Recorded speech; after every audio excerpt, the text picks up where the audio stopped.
What is up, everybody? My name is Fortify. I'm a retro variety streamer. Play a bunch of games from the 70s all the way to now, always on True Hardware whenever I can.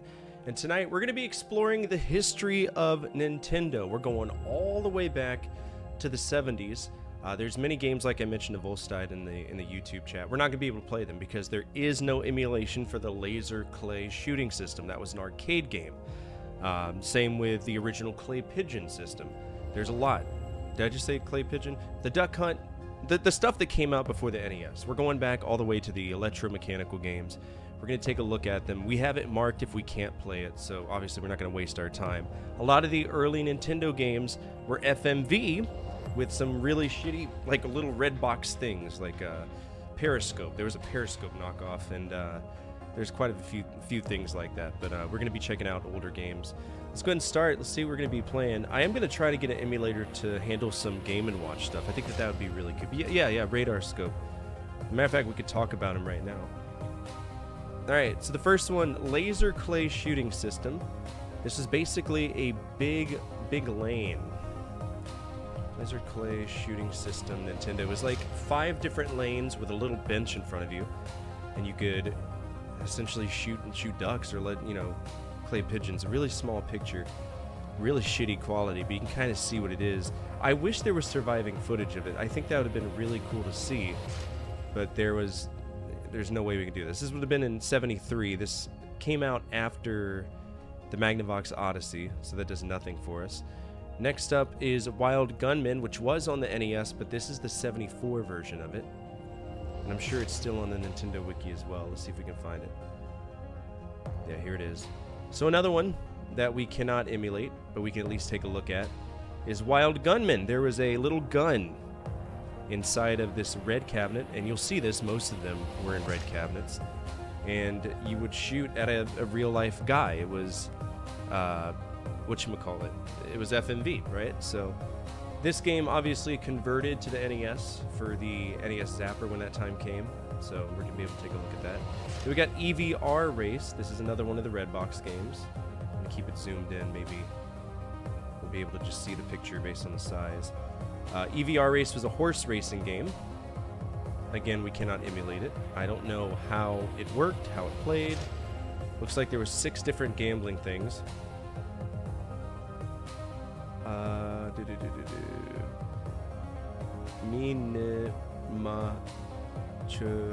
Okay, so there's a miniature, I think.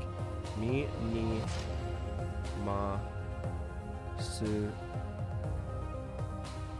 I can't. It's just too hard. Katakana is too hard. It was a horse racing game?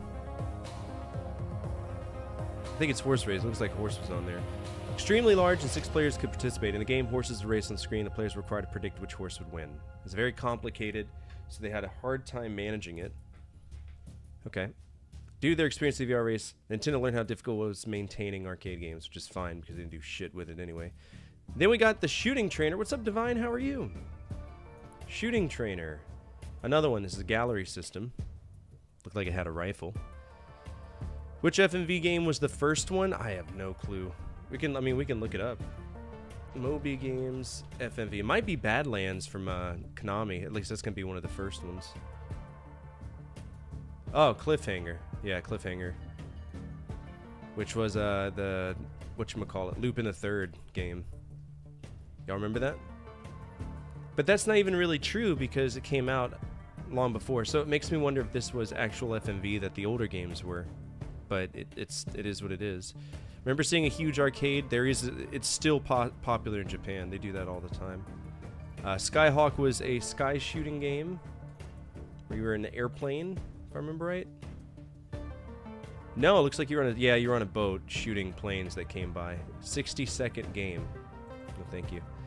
All right, Battle Shark. What we got?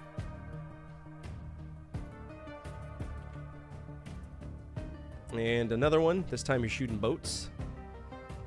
16mm movie projector that projects the images on the arcade screen. If the player gets a score of 8 or over, he'll be given a free game. Each game will give the player 70 seconds. So that's all you did is you shot boats. Then we get into the color TV games. Now, I own a color TV game, and I'll show y'all. But it's going to be impossible to stream it. Now, we can go through MESS, which is the multiple emulation system or whatever. And we can probably play Pong on that, but it's not going to look good. But I can at least show y'all what a color TV game looks like, because I do own one.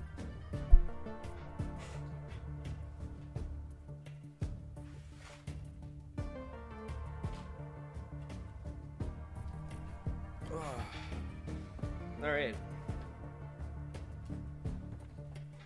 This is Nintendo's first, if we don't count for the 15 volt, this is the first popular, right, home console. It's Pong. That's all it was. They licensed this from Magnavox Odyssey. They created this. And it's very, very lightweight. It's very pretty. Look at this. It's Pong. That's all it is. It looks like it runs off batteries too, which is interesting, but the battery container has since fallen inside by the looks of it. Yeah, it has. Oh, but I took it off. What kind of batteries? C batteries, okay. Yeah, anyway, Color TV Game 6. We have some switches. The first one, I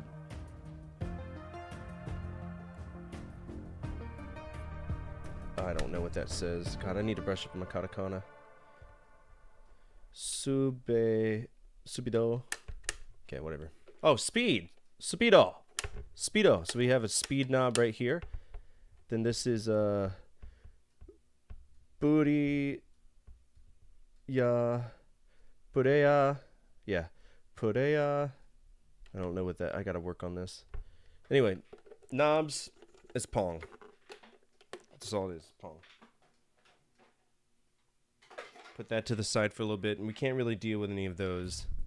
So let's go ahead and get back to Test Driver. What is Test Driver? It's another game. This time it looks like it was an FMV with racing aspects, like it was on a racing track. So that's going to be considered lost media as well. And that's arcade. It's a standalone. Alright, Computer Othello. I think this was their first proper arcade game, but I'd have to double check. Okay, so this is on a cocktail cabinet, so I don't know if we can play this. We'll try, but can I run Doom on it? No, I don't believe so. I don't think we can do this. So, apparently there's... Okay, there's a ROM for it. We're going to go over here because I have no faith that WoW ROM's going to give me anything that isn't total shit.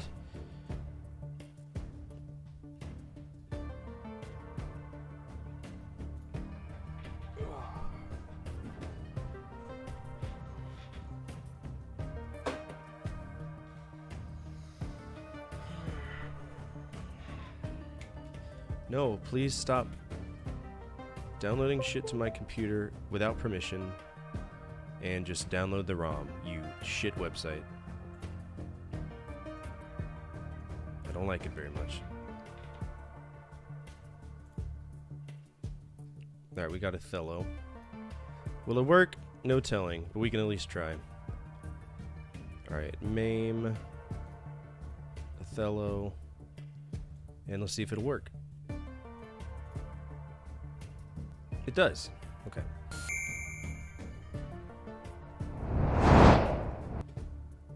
That is definitely not Hollow Knight. We'll go ahead and get rid of that and fix that.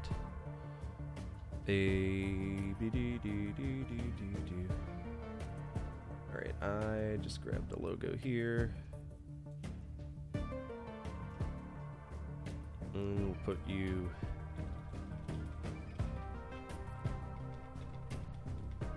right there.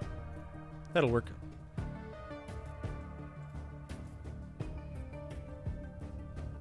Alright, it's player 1 and player 2. Japanese only. What do you know what it is?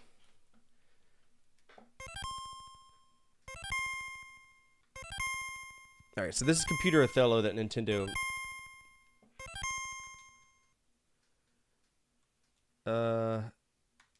That's some advanced kanji, I don't know it.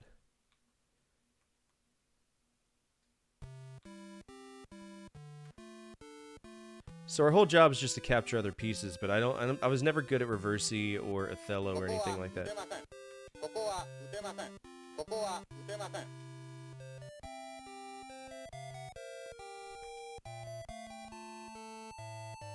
Oh my god, I don't know how to play this at all.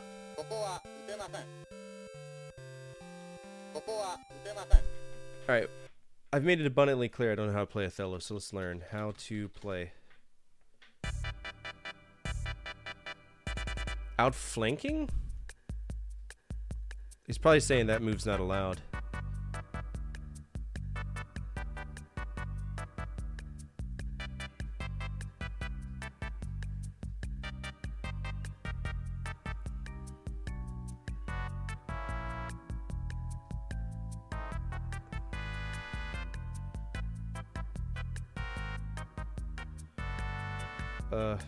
Okay.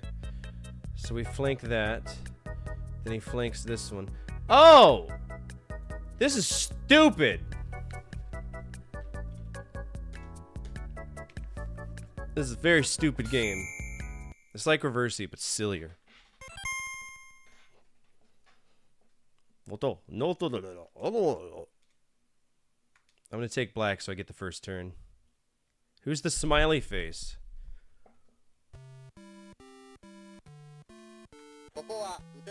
Okay, so I gotta flank him so he goes there. Gotta flank him so he goes there.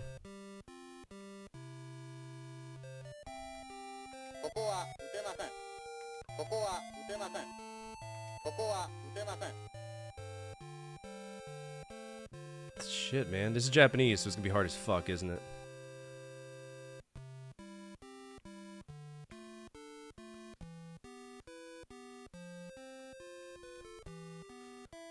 Put one here and take these. Look at that! Fuck! Is this technically flanked? Of course not.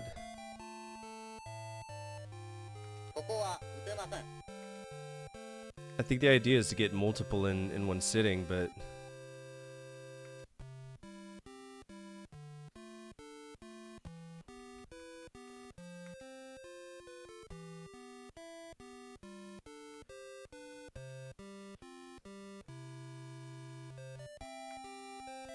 Is it really a game of strategy, or is it a game of flip something over and magically... What the fuck was that?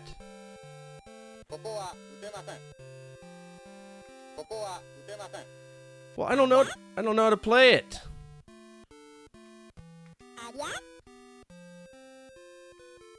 Okay, so I could take all these, right?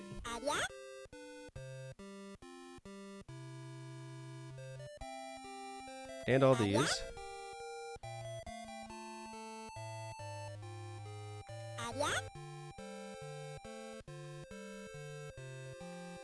As well as all these.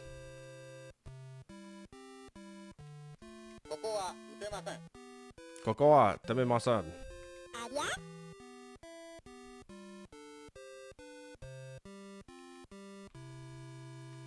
Oh, this is bad, because then... There we go.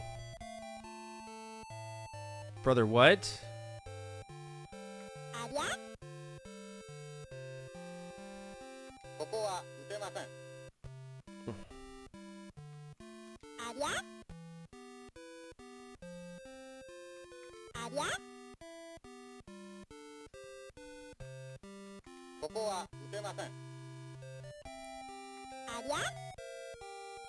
I wish I understood how... Okay, oh, okay, okay.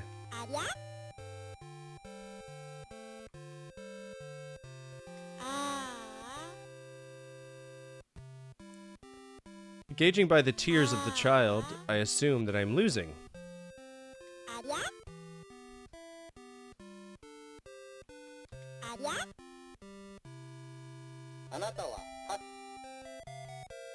Okay, so he's got to pass. And I lose?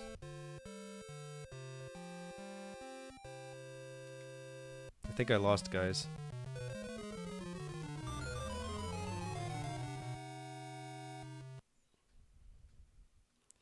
Alright, so that says white wins.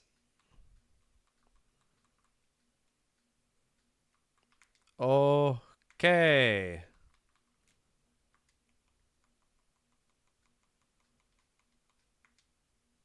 Hey, I got I'm first place. 8460. I gotta beat it. We're gonna beat it. Fuck this game.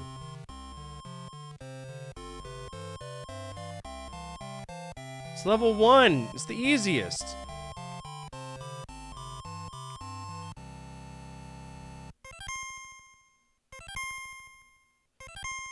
Okay, so I go first. Let's get him here. He flanks me there. I'm not really good at strategy games. They tend to kick my ass.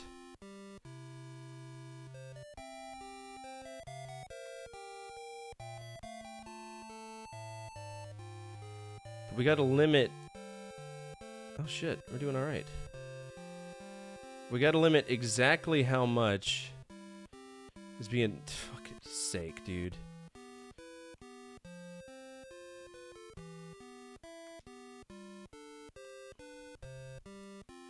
Alright, that'll give me 4. That takes 4 from him, but what? Can I get him here? No, I can't, but can I get him here? There we go. Fuck!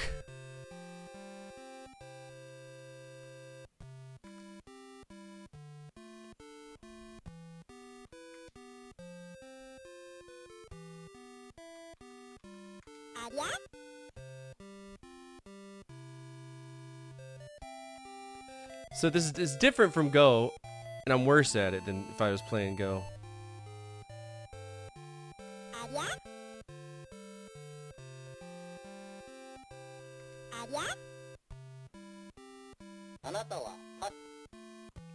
Okay, so black passes. It's gonna force a pass on me every single time. I don't know if I have any moves. I mean, I guess I could get them here.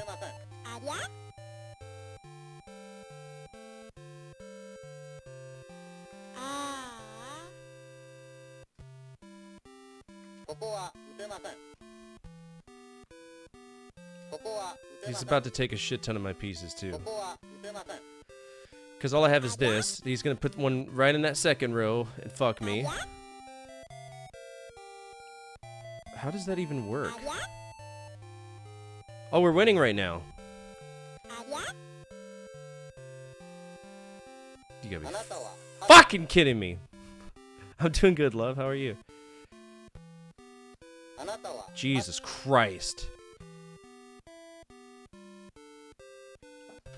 We're not recovering financially from that. You want to take corners in this game ASAP? Are you good at Othello? This is Othello, not Go. I'm not familiar with...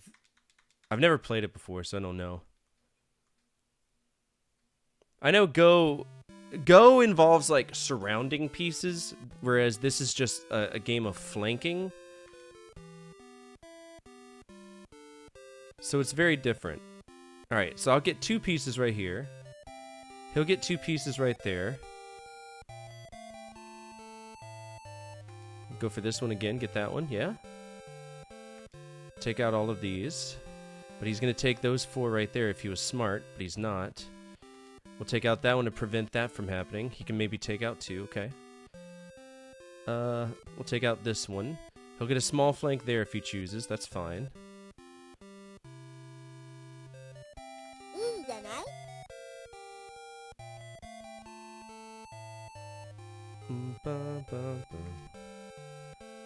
That'll open us up for a pretty big take right here.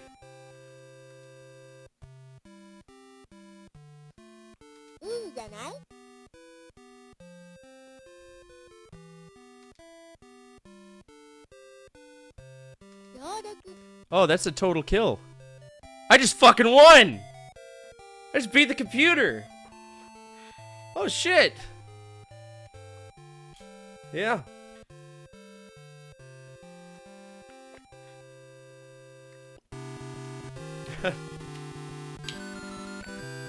Fuck yeah, we got the try again.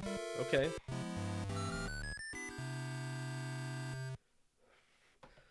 Alright, level 2, here we go. I mean, I guess I can follow the same strat that I did before, where we're kind of just lining them up.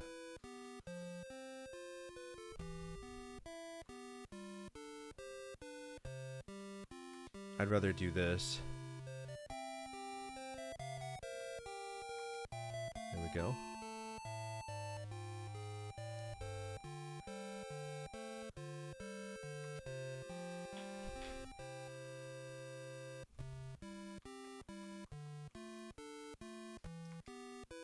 Let's cut them off there.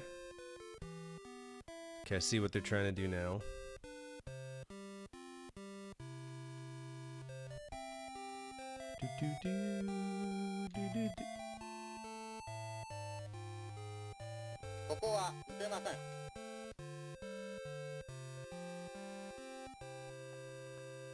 Where's our... Oh, look at this. Look at that.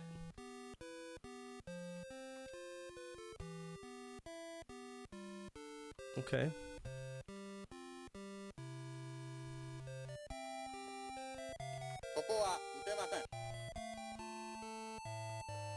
Take this one.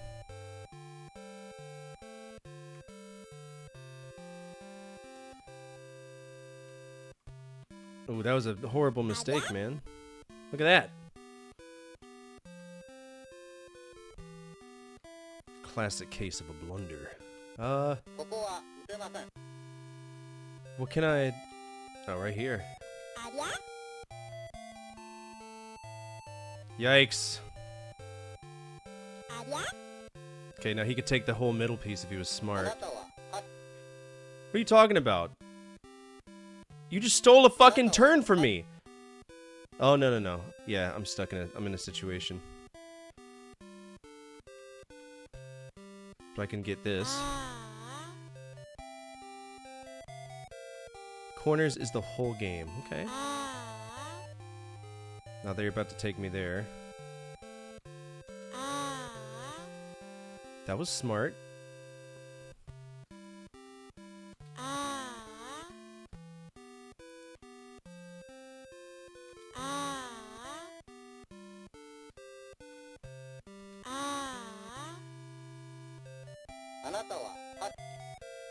Okay, so we beat level 1. Let's go in for level 2, remembering corners. Right? Like 11P says. There we go. I'm gonna try my best here.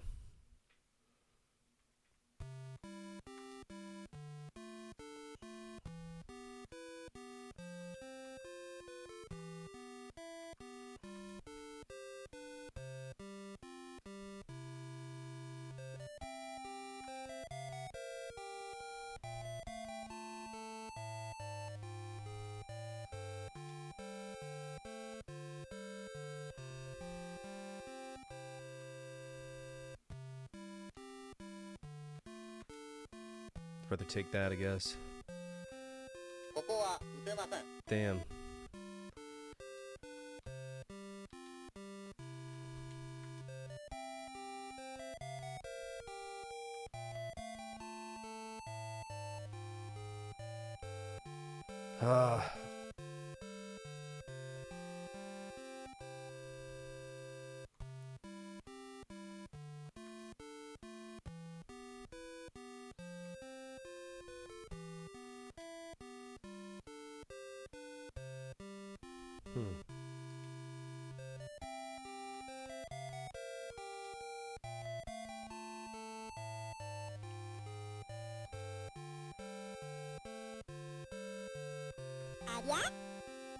Okay, apparently that was not a good move.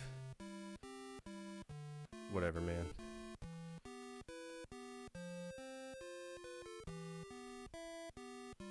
Yikes.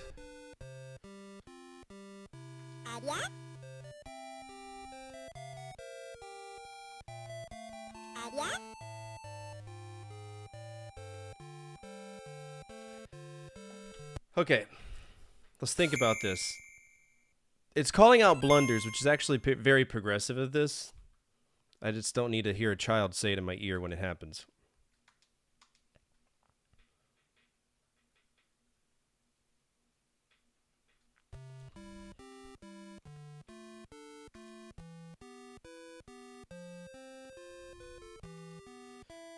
Okay, so...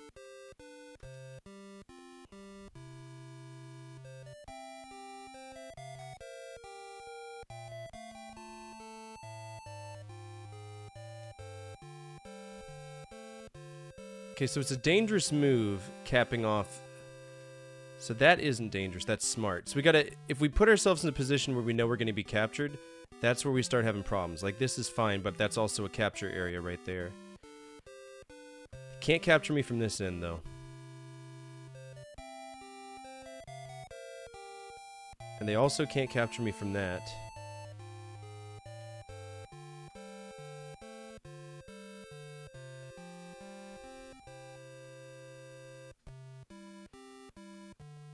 There's another corner I could take.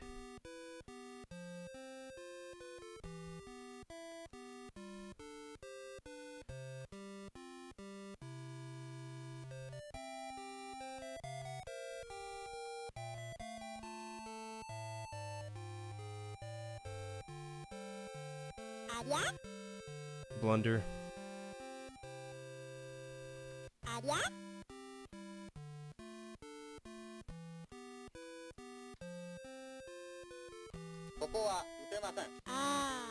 Why are you crying, child? We're winning right now.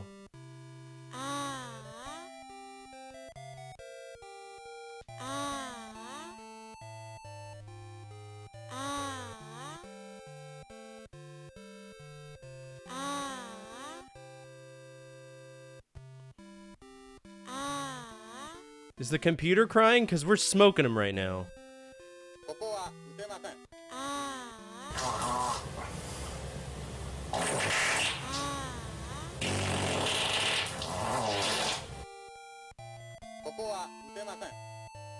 I see we're kind of getting into an issue.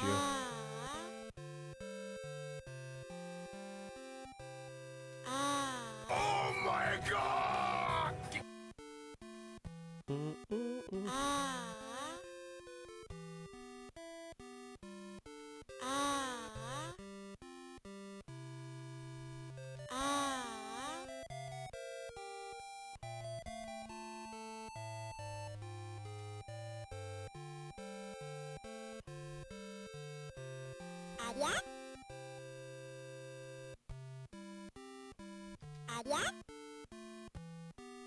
Alright, we're doing alright.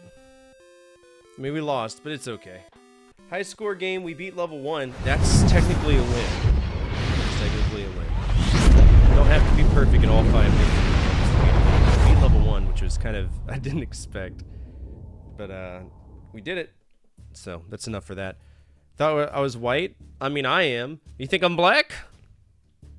That was Computer Othello, Nintendo's first proper arcade game. LMNO. Computer Othello. We did beat level 1. We didn't cheat or anything. I think that is a perfect representation of Othello. You're taking a classic traditional board game, putting it in the arcade. It's hard to fuck it up. The AI is ruthless, but difficulty doesn't mean it's a bad game, right? So, I think that's a G tier game. I think that's perfectly fine. What do y'all think? I think it's perfectly fine. There's nothing wrong with that. It's easy. You use the D-pad, you push the button, you put a piece down. There's nothing to it.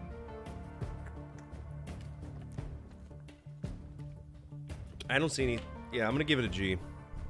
Before it got bent over, I did. I got fucked by Computer Othello. Alright, that's arcade puzzle. This is a great representation. Attention all units, attention all units, central dispatch, be advised, we have a 1075 in progress with multiple victims. Alright. Respond to raid alarm, all units respond, code 3. This is Live 42, we're saying for respond that raid. From Old Man Sims, stand by.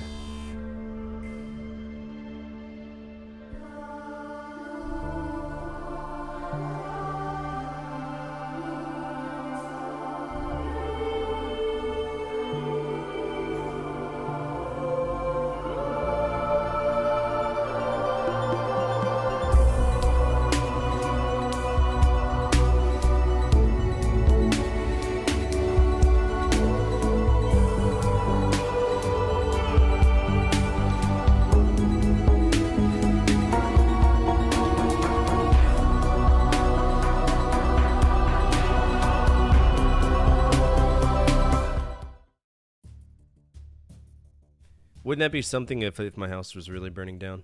One of these days it is, and it's accidentally going to be live streaming. You're going to be like, wow, this raid alert got really, got real.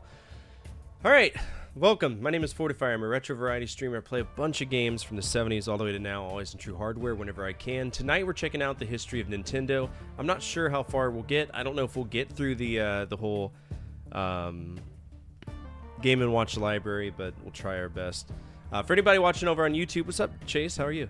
Feel free to hit the subscribe button. It's absolutely free and anonymous. If you're on Twitch, feel free to hit the follow button. I'd love to have you around here. We're trying to build our community, become a little bit bigger than we were yesterday. And if you're not following Old Man Sim, please do. Phenomenal streamer and a phenomenal YouTuber in both accounts. So go check him out. Give him some love. What were you doing tonight? Besides peeing. That's what he's doing right now. I have no clue what he was playing. All right, we're gonna give Computer Othello a G. It's a splendid game. It's perfectly fine. It does its job. Next up is Block Fever. This is a blatant ripoff of a little-known game known as Breakout. All right, here we go. Let's see. Block Fever. Boom, boom, boom, boom. MAME. Not Black Fever. Block Fever. Jesus Christ. What is that? What does that mean? Torrent, EPUB. Okay, is that a book? Now, I know I've played Block Fever before.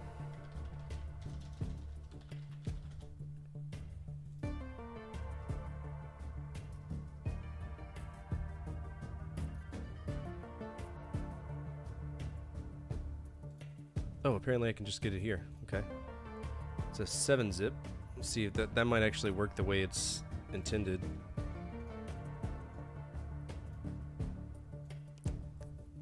Let us see. And it's Block Fever. Here we go. This is it. Alright, what we got?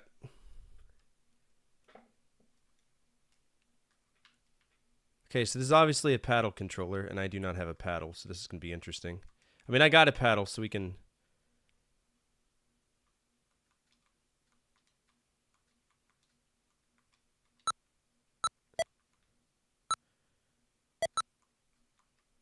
Fuck!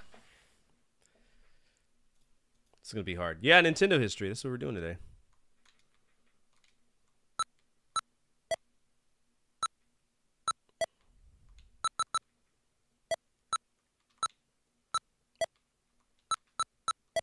Oh shit, it's fast. Slow down.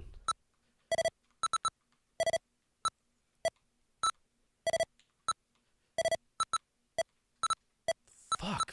Christ, is that... Will my paddle get smaller?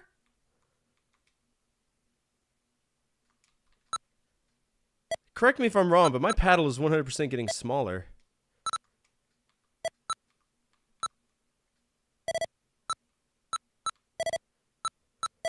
Get in, losers. We're seizing the means of production today. It is! What the fuck? That's not fair! Why is my paddle so small?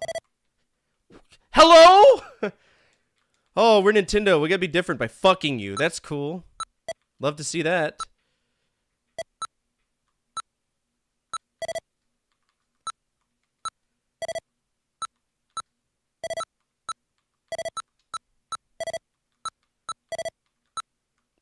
Eat my entire asshole. That is bullshit. 64? It's a high score game. That's so shit. Are you serious? 64. Block Fever. That game's shit. I don't want to play it. Alright, Block Fever. We got a high score of 64. What would y'all rate that? Because that paddle mechanic absolutely screws me over. It's Breakout, but after about 10 hits, your paddle shrinks, making it beyond stupid, impossible to play this. We need a knob controller for that as well.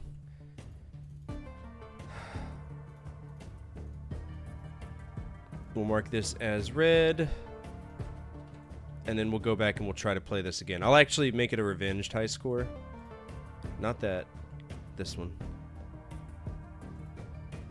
Yeah, it's already orange, so that'll be fine. I'm giving it an F, though. No, we can't give it an F. It's not totally unplayable. I think D is probably a better rating for it. D+, perfect. Still ends up on a worst one, though. Block, Fever, and it got a D+.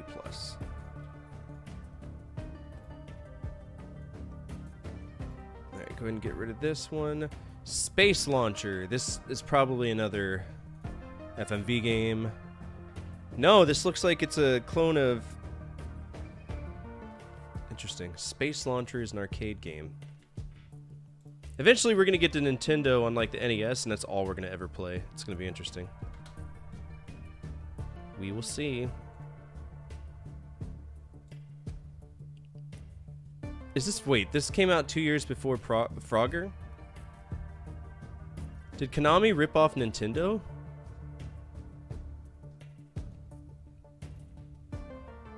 That would be very interesting. What's up, Mephimode? How are you? Central Dispatch, be advised, we have a 1075 in progress with multiple victims. Respond to raid alarm. All units respond. Code 3. Desire 42, retain 4, respond that raid alarm. Stand by.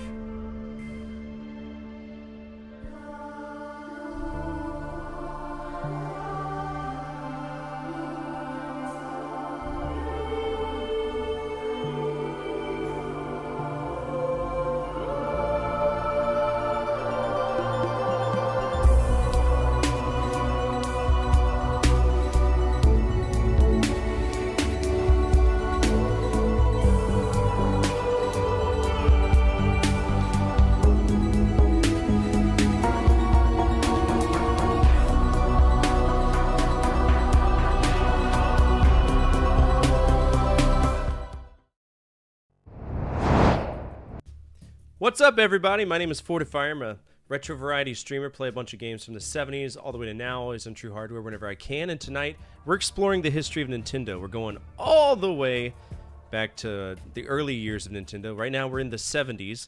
Once we get out of the 70s, life is going to be a lot better. But as of right now, we're in the 70s where they're stealing everybody's ideas and trying to make it look a little bit better, to be slightly different. If you're not checking out Mephimode, you should. He's the Nip Drip King, formerly known as Mephiman, but now he's Mephimode. So go over there, give him some love. Hilarious dude, really cool guy. I love him to death. He is the best. So please go over there, give him all the hugs and kisses that you can, and more importantly, while you're there, hit the follow button. It's absolutely free, right? Free. Dr. Fluffenstein, how are you? And if you're new here, feel free to hit the follow button for me. It's anonymous. Your name won't pop up, and you get to see a guy get punched in the face, which is always awesome. And no, it's not me. It's a time that YouTube was a relic, right? Back before ads. That's what you'll see. And I also have a YouTube, so feel free to check that out. I'm a YouTube partner. That's how I make my little side hustle money. Don't make much from it, but we make enough to have fun, so. Hey, look at that. Nintendo stole something from Star Wars. Can you see it? Gee, I wonder what that flying spacecraft is right up there. Sorry, I choked on my water. Gee, Nintendo, I wonder what kind of fighter that is. It's obviously not a TIE fighter because it's got antennas coming out the top. What is that, Nintendo? It won't even let me see it. That's fine, I'll save the image. And we'll zoom in ultra close. There we go. What's that, Nintendo?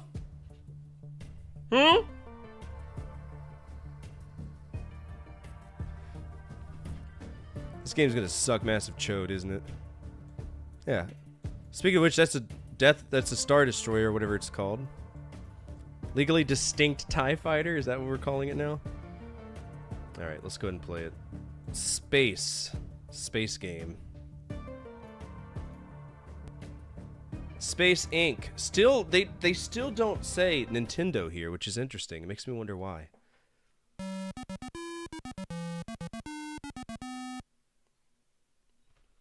Okay, what we got? What in the fuck is this?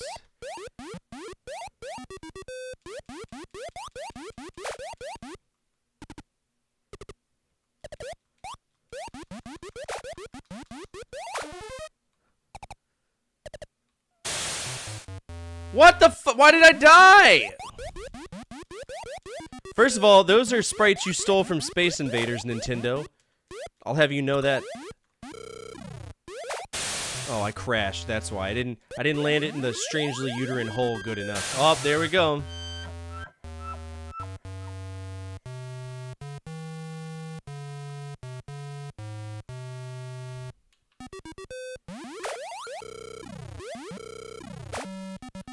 Oh my god.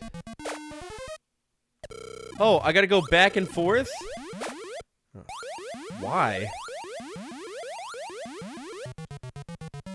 Okay.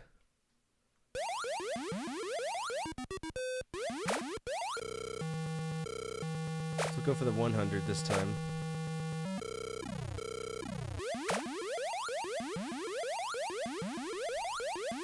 It's not terribly bad.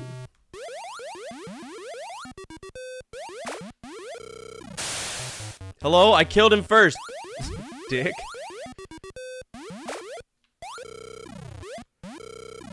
Oh, Nintendo.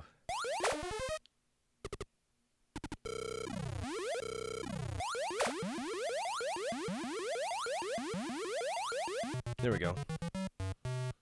This isn't an early porn game? Nah, no way.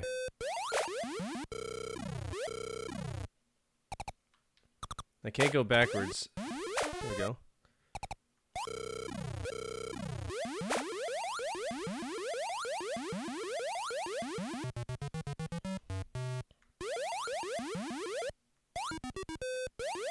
Alright, so we go over. Okay, so I can I land this? Hell yeah!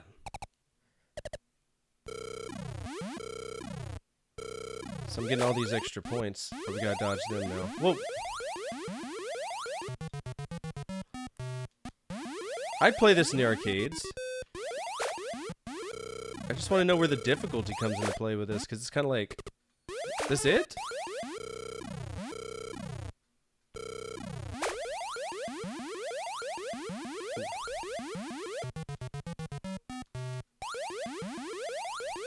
We gotta fight. Oh, shit!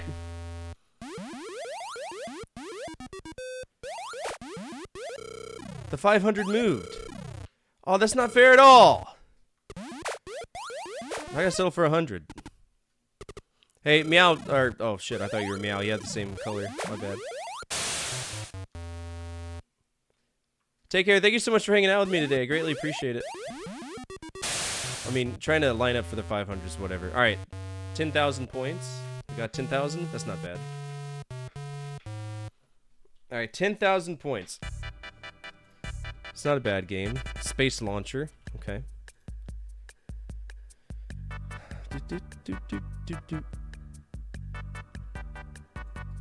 JKL.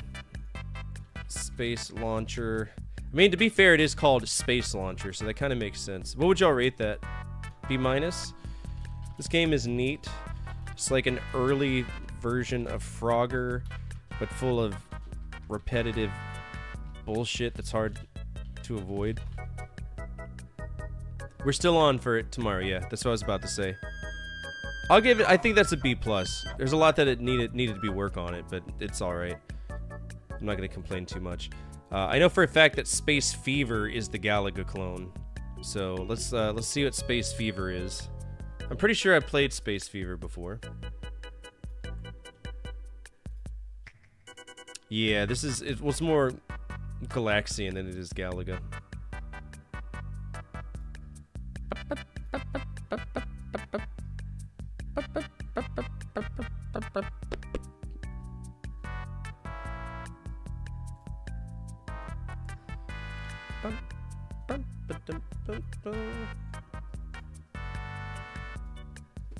Alright, here we go.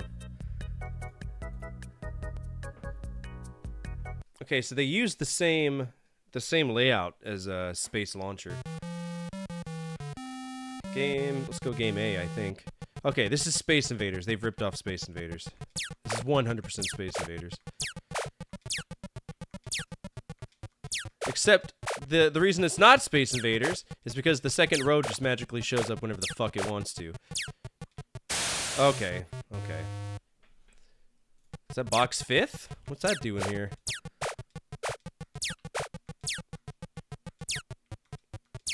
Hey! Those sprites look mysterious. It's mysterious. Kind of concerning.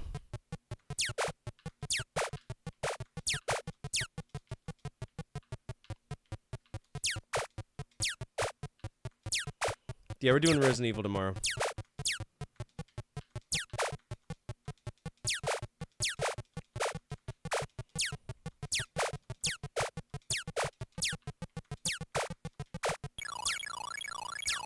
So they're just gonna keep sending rows of bullshit my way. Gotcha. While also... okay.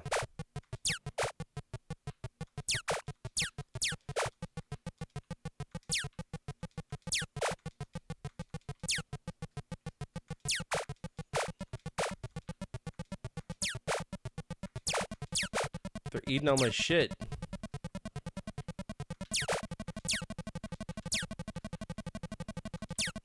Oh man, I'm fucked. Yeah. Bum bum bum bum. Oh god! Okay.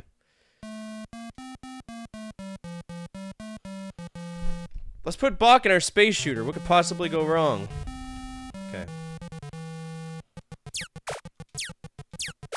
So are these little people running around? I'm very confused. Are they? I think they're men in thongs. That's the meta I'm gonna subscribe to.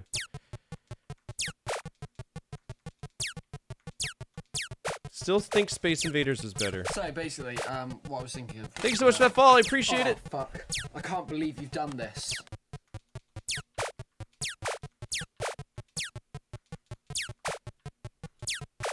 Very, very slow shooting. I think Space Invaders was a little bit faster in terms of the shooting.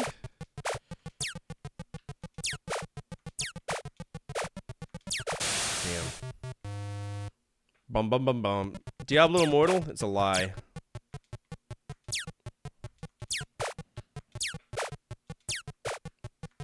I refuse to acknowledge the existence of gachapon games. Especially for well-known franchises. I don't... no thanks.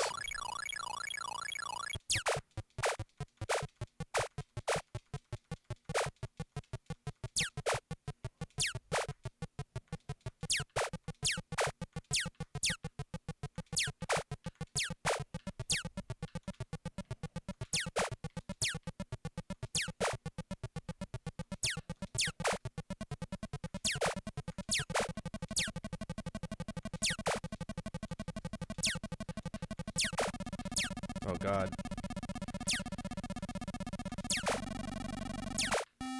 Whoa!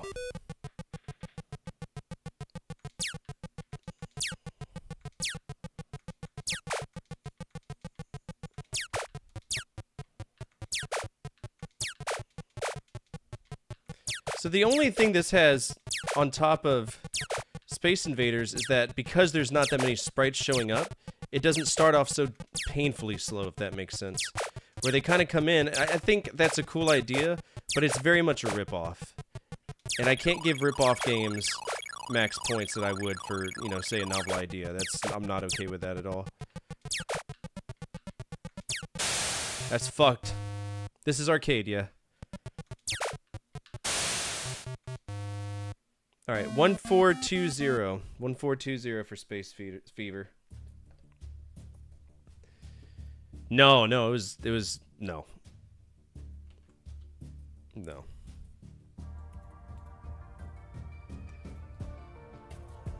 Alright, Space Fever. We scored a 1,400. Didn't do well at all.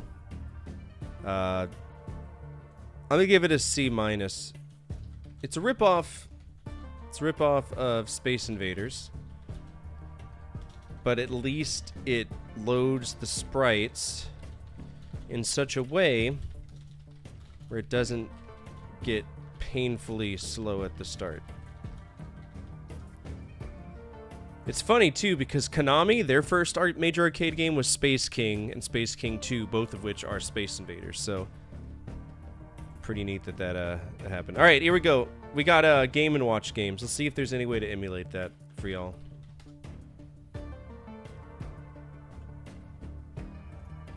Okay, It wasn't bad. It wasn't bad at all. Let's see. If I was Game & Watch, where would I be? Miscellaneous? Hey, I don't want to click that, so fuck off.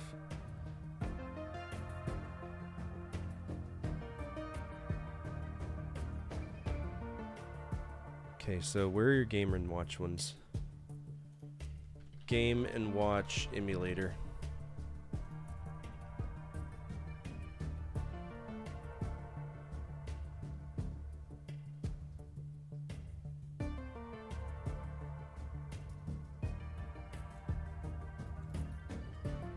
All right. Oh, what's this?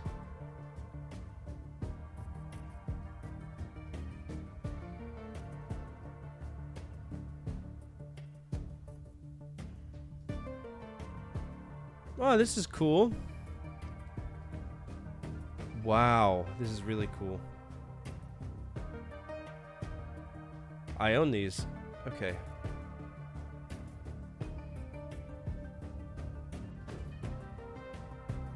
Hey, I'm way down.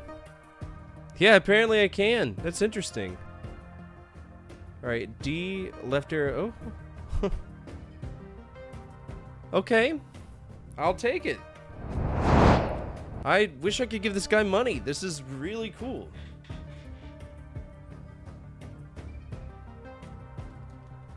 All right, so left button, right button, left button. This is an Itch.io. Y'all want the link to this?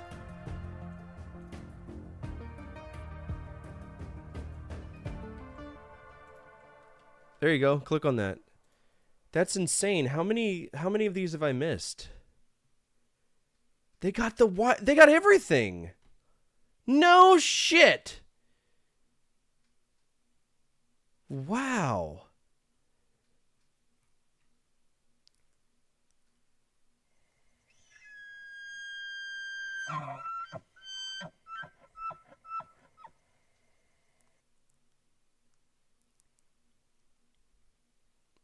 Holy fuck, dude. We could do a whole series just based on this. This is insane.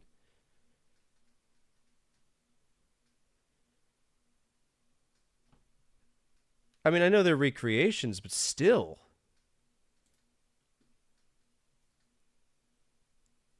This is phenomenal. All right. So left is A or D. So A, D. We can actually see the buttons being pushed. There's a reset button. Nice. Game A, which is easy. Okay, here we go. Whoa, it tilted up. Okay.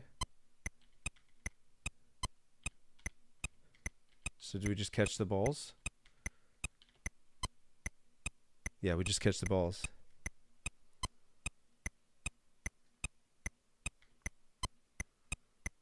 I need it to speed up a little bit though, because it's fucking slow as shit.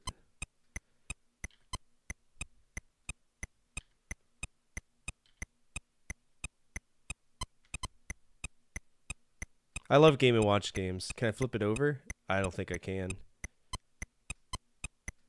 I don't think we can like. Oh, whoa! Okay. Okay. I'm looking at it sideways. How do I fix that? Oh, fuck! I dropped the ball. Okay, how do I?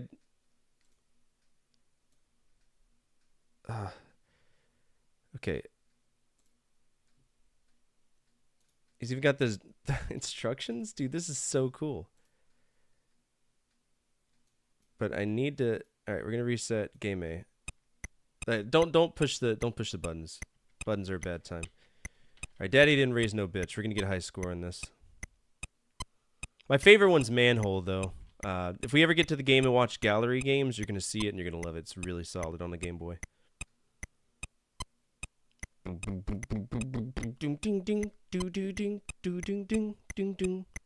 Still remember the music for it.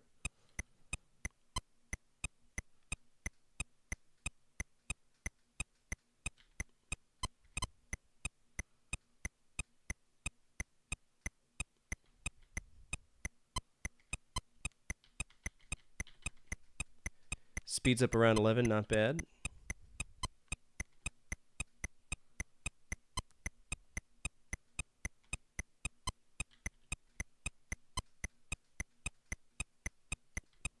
I wonder if Game B has like maybe 3 balls. Did you own some of these?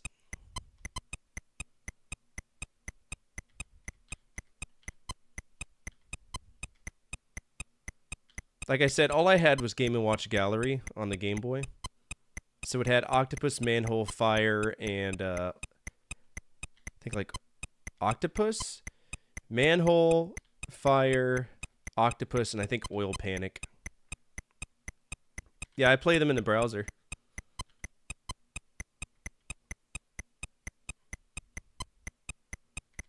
My puss!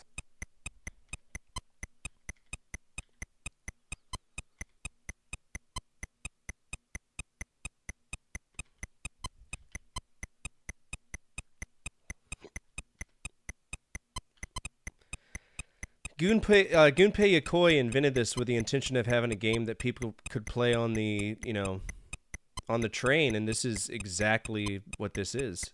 That's what the Game & Watch series was. This is amazing for what it is. Simple time waster. It's not like it pretends to be anything other than what it really is. I will say the Game & Watch series are infinitely better than anything Tiger Electronics put out. They were just shit.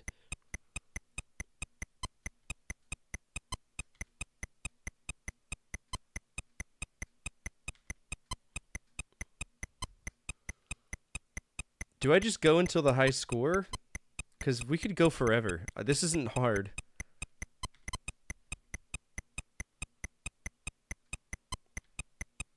What's up, Boof?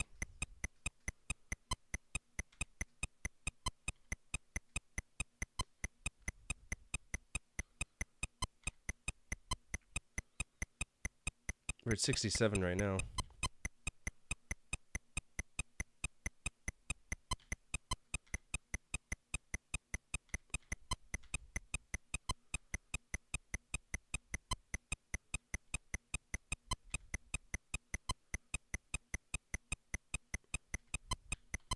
Ooh, shit.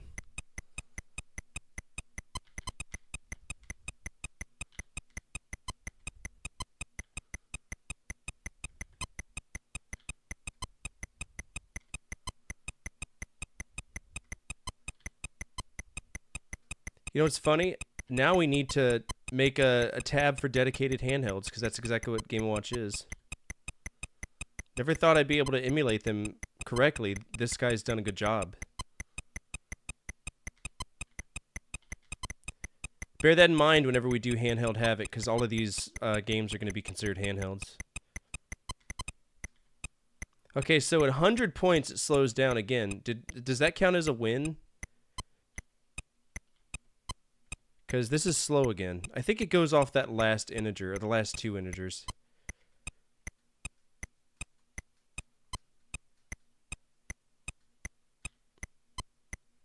Yeah, it's going off the last 2 integers. It's not fast. So it's slowed down again.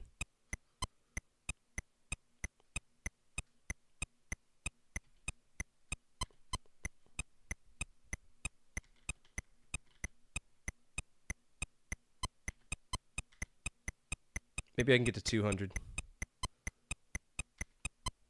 This is game A.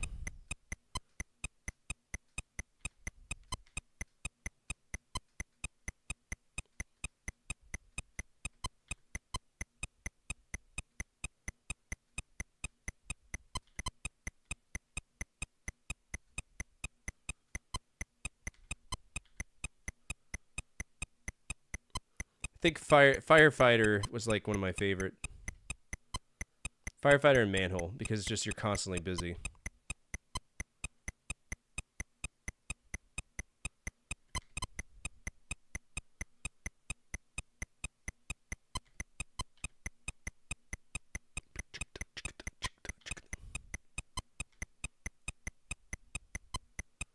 Manhole fucking rocks.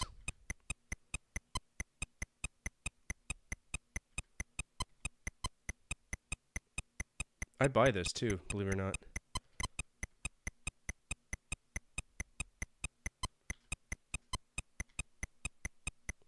There's Mr. Game & Watch doing his thing. Big ass nose.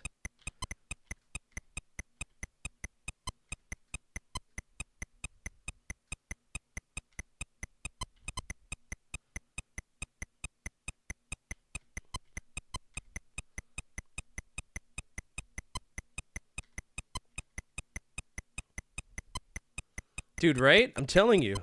It's excellent. It is hard. I struggled at the beginning too. Don't feel you're not alone on that.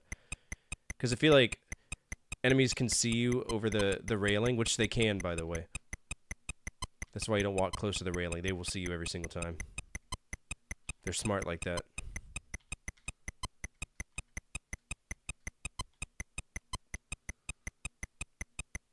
There's also a certain part that's going to frustrate you, but you probably already got to it because you went through the jungle. It involves a snake, but I'm not going to tell you unless you want to know, or you've dealt with it already. I had to stop watching before that part, or else I was going to ruin the experience for you.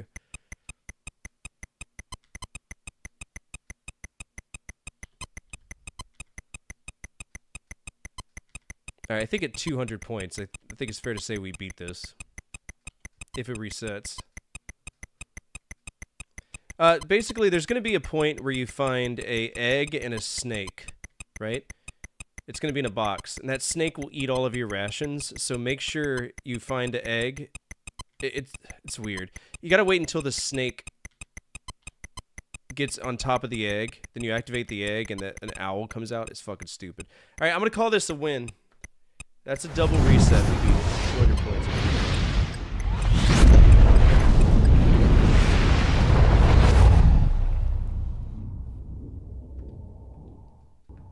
I do, however, want to check out Game B, just to see how that one is. Oh, it's 3 balls. Well, that's going to go a lot quicker. We'll just do 100 points with that, too. Wait, it's 10 points a ball? What the fuck?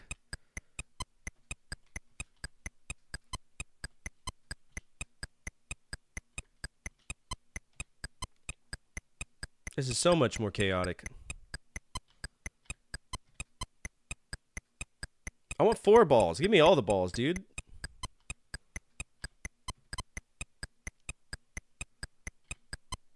So is this going to reset at 1,000?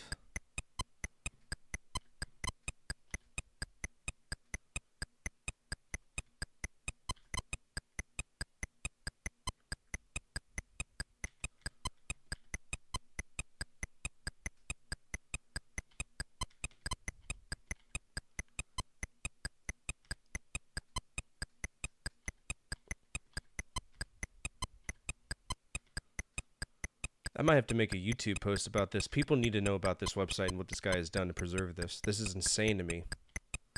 To include even the manuals, brother, that's dedication. The amount of programming this would have to take is insane. Plus, it's 3D, so you can look at it from all different angles.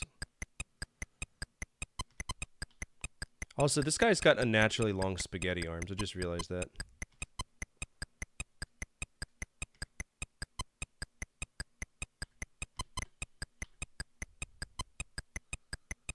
Yeah, get fast. I want it to be fast. I want to be juggling the balls. Come on.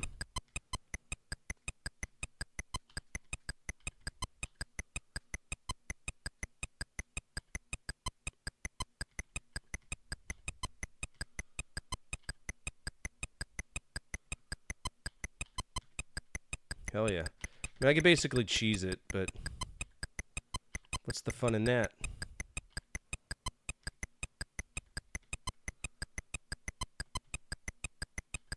Good speed, let's go.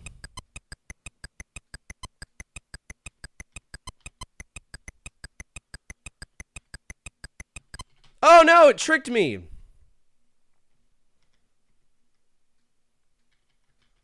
Oh, it's only one time? This is me stomping my foot angrily. Ah!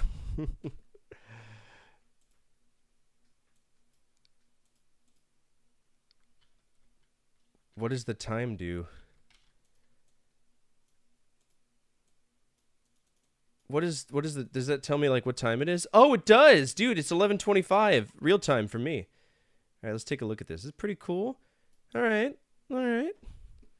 Let's create for the first time, and it's always Old Man Sim that does it, which is insane to me. I take pride in him being a close friend. We get another tab. This time it's going to be for dedicated handhelds. Dedicated handhelds. Change color. It's going to be red. Let's go ahead and copy our heads from this. All of these. What in the fuck are you doing? Stop that. Just the top rows. Thank you. Not. And then we'll go with a nice light red. Alright, so we're going to call this one Game & Watch Ball, because that's what it is. We're going to get rid of this cell. I don't care about that. Oh, that's because that's our beat condition. Hold on, I can do something better. Titles. There we go. This is what I care about.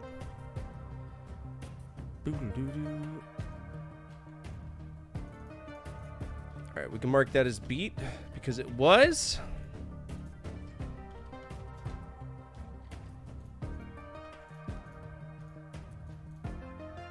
Alright. I do not know what this price is going to be. I don't. I don't know the market for Game & Watch games. This is pleasant and addictive, but it only goes up to 100 before it resets, which is fine. I'm sure that'll be a trend for the first few games. It is what it is. I'm gonna guess. This is the first one ever. I'm gonna guess $300. Now you have a choice. You can either go off of me, or you can take your own guess. Right? We're basically playing The Price is Right.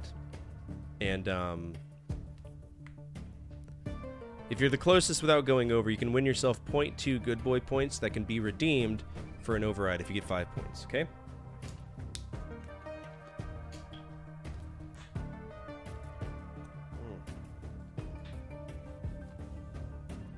But I need at least 3 people to play, otherwise we're just going to look this up. I'm one of them.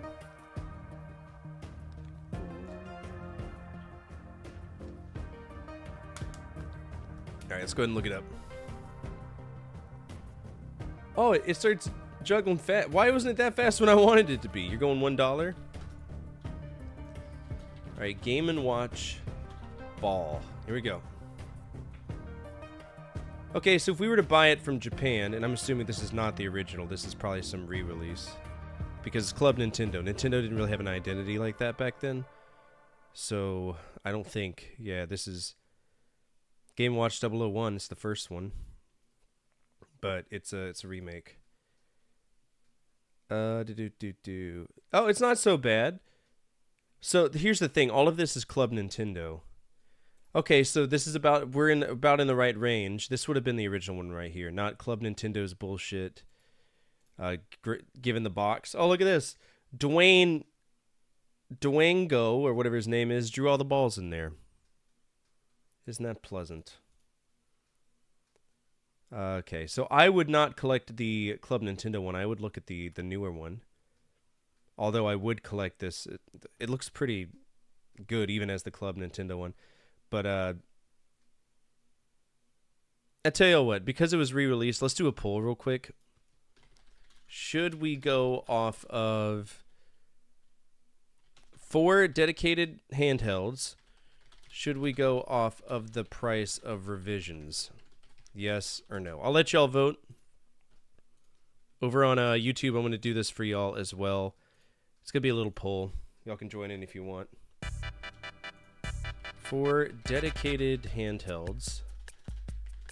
Should we gauge price off of revisions? Yes or no? And by revisions, we mean things like the Nintendo. There's probably no difference at all. If it's Nintendo that's going back to check out their older stuff, I bet it is true to form. Same size, same buttons, same animation, everything. It's just a limited run, right, of it? Y'all's choice.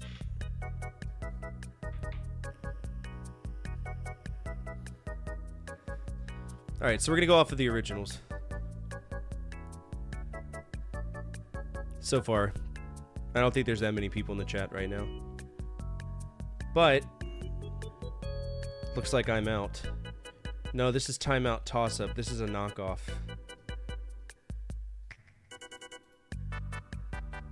ACO1 timeout. Well, now you've piqued my curiosity. Look at that fucker going fast. What a dick. Alright, Game & Watch Ball. That's a Club Nintendo release.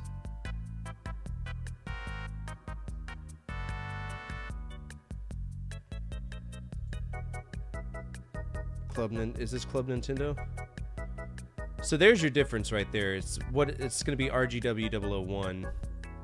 It'll have Club Nintendo on the back. So that's what we're looking for when we're trying to find the price of this. Alright, that is Club Nintendo, Club Nintendo, Club Nintendo, Club Nintendo, Club Nintendo. This is an original one. Club Nintendo, Club Nintendo, Club Nintendo. That's a knockoff.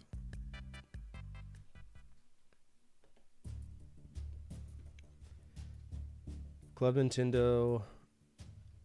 What we got here? Club Nintendo. Club Nintendo 311, so that's another one. Club Nintendo, Club Nintendo. You can see there's a little hat on the tip. That's how you know it is.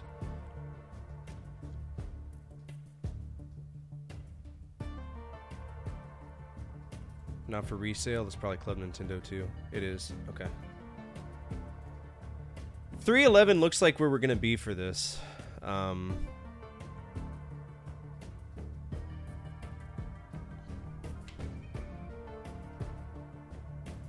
so 311. It's a little bit higher than I would want. We're going to mark that. It's going to be emulation no matter what. But it's going to be emulation by price.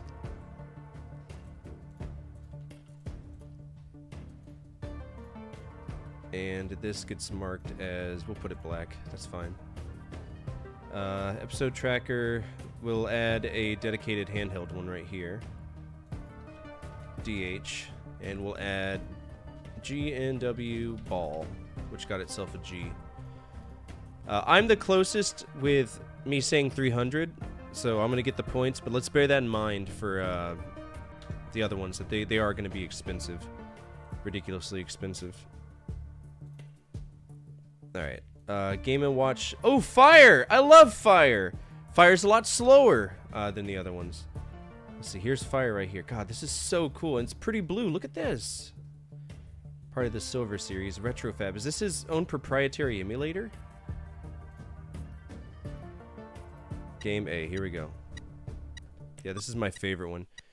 On the Game & Watch gallery of this, the animation of this is impeccable. And you knock them into the meat wagon. At some point, they should start launching out 2.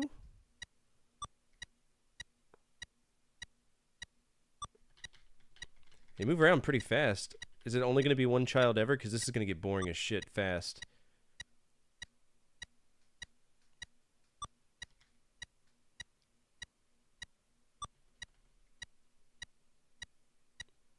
Give me 2 children.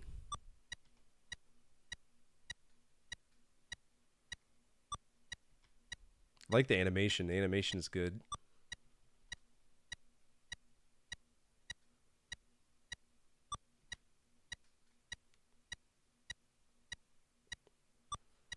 Right? He's good.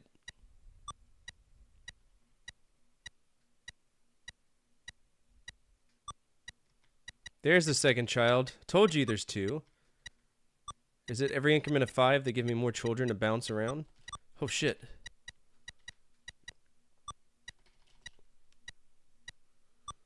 This is the largest orphanage in the world, apparently. And what's cool about the Game & Watch version is that there's different weights to the people that are falling. So you'll have like one heavy Bowser Koopa thing. That's hard as shit. What?! Oh my god, it's a little baby angel in the right. I've goofed. I've killed him.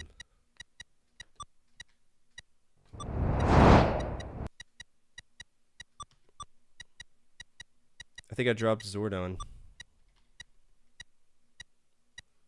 We can only drop 3 children before our firefighter's license is taken away from us. I think they're simulating other, like, weights of children. This is insane to me.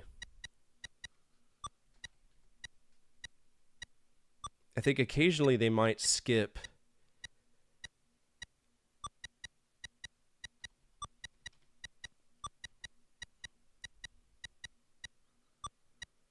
The amount of programming and drawing that must have gone to some of these games is awesome. I wish there was a way to reset. I mean, I guess we can reset it to see all the possible positions, but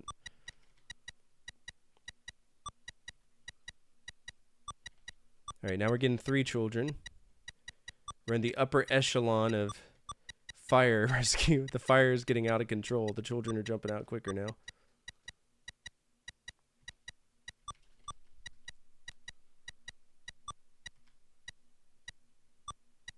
Where are all these babies coming from?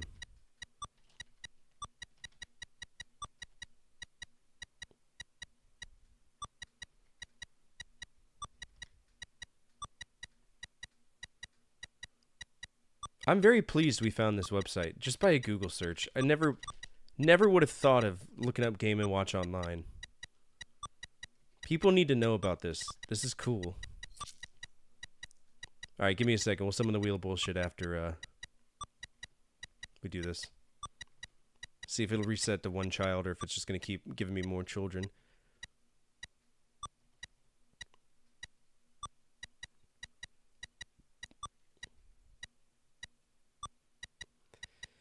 When we do play the modern ones, y'all are going to see it and y'all are going to be like, oh man, I remember we played this in Game & Watch.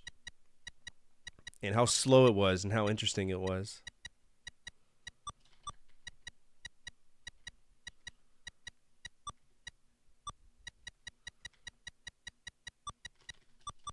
Oof. We're going to find ourselves in some sticky situations with this once it gets really difficult.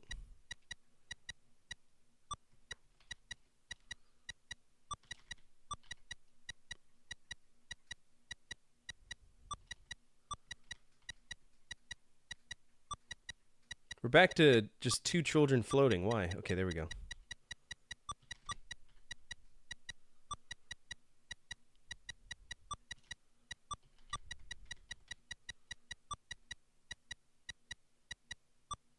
Just have all the children jump at the same time. Fuck them.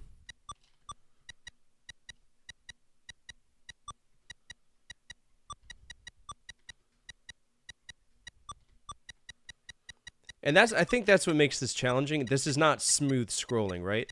But to be fair, neither was the ball one. So.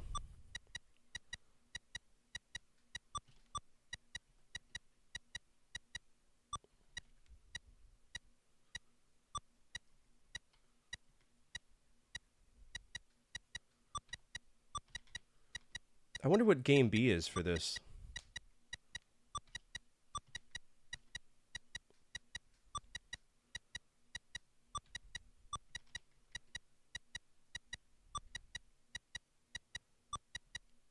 Yes, they did this with Earthworm Jim, but with puppies and also horrible controls. At least here, I'm not freely moving around the platform. I've only got 3 spots I can go to.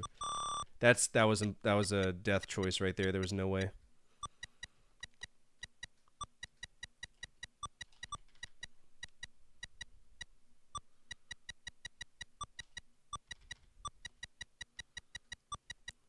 Game B is the same as Plan B. They just let him fall. They let Darwinism happen.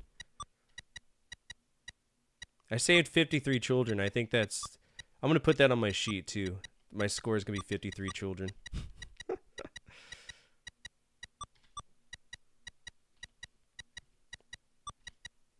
It's Game & Watch. And those are children, not puppies. Don't you see the burning building on the left? That's awkwardly curving because that's what they think a firehouse looks like.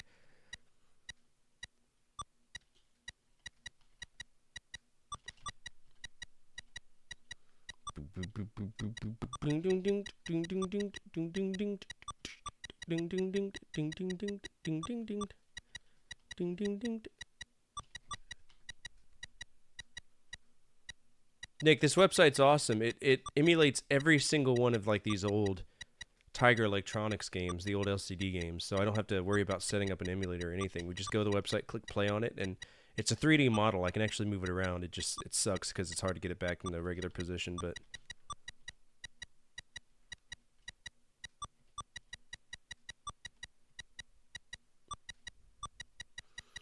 Fort's children saved? Oh, because I have 53 children? But of course.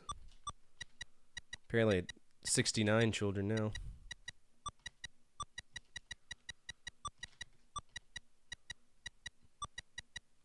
I mean, this is Game & Watch. This is Nintendo.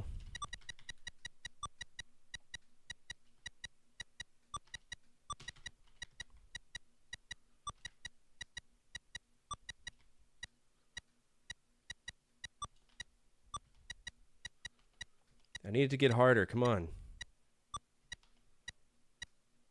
I want difficulty. I want to have to make ethical choices about children. Which one to bump into the paddy wagon and which one to let fall on the floor.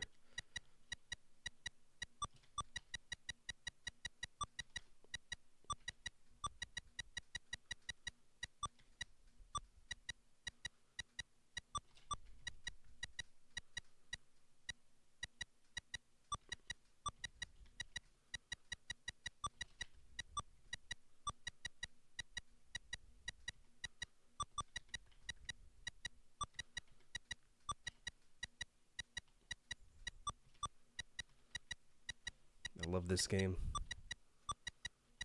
I could do this all day. Bum bum bum bum bum bum bum bum bum. I might have to play the song just to see if I remembered it right.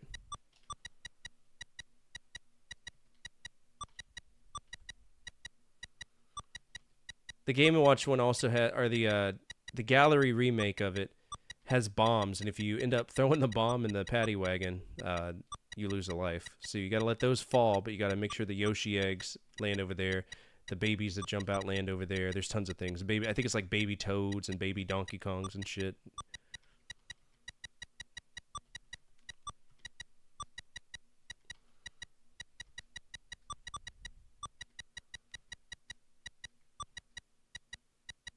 I'm just gonna go for 100 points though, unless it naturally resets. Because 200 points on this is gonna be forever. Like, I feel like there's 100 children is a lot for a burning building.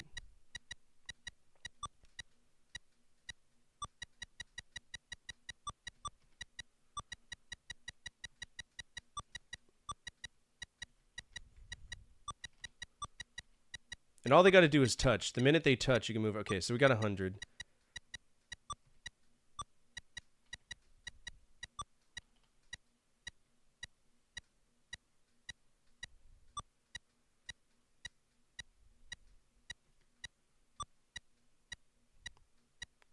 That's a reset. We beat it. They're back. They're going. It's going back to one child. That's a reset. All right, Game B. Here we go. What's so special about Game B? Okay, make Game B's faster. I can do that.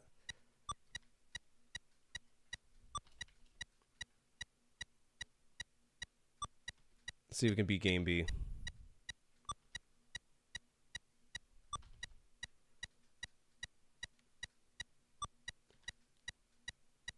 Love the animation. It's like stop frame animation. It's really good.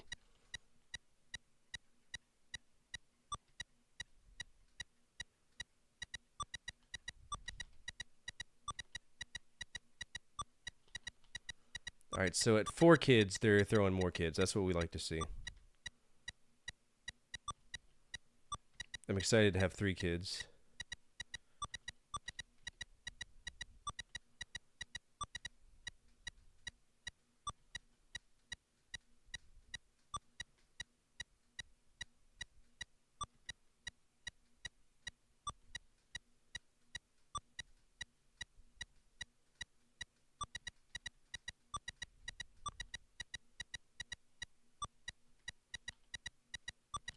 Ooh, that was close.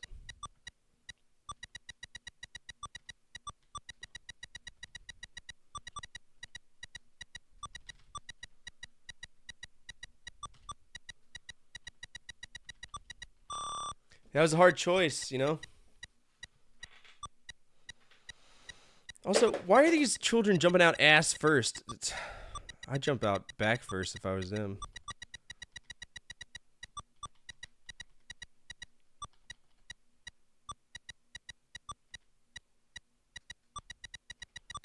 I wouldn't want to see me landing, you know, towards the ground.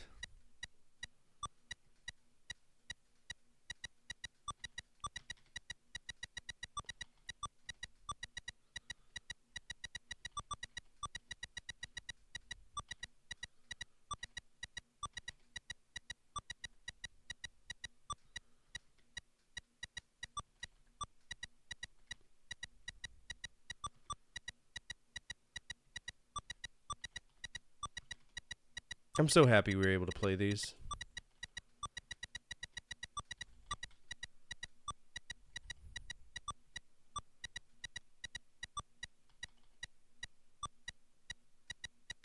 Give me more children. You gonna give me 4 at a time?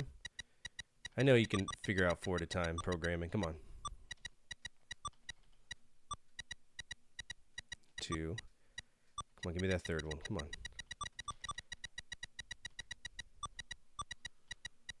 You can do it.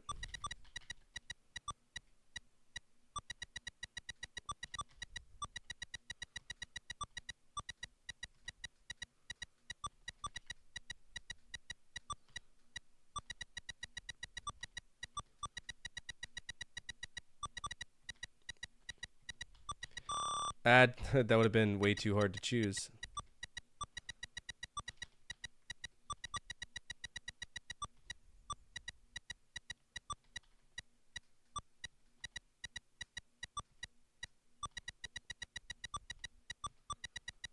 I'm getting a new truck tomorrow. I'm excited about that. I'm getting my Ram 1500. It's going to be blue.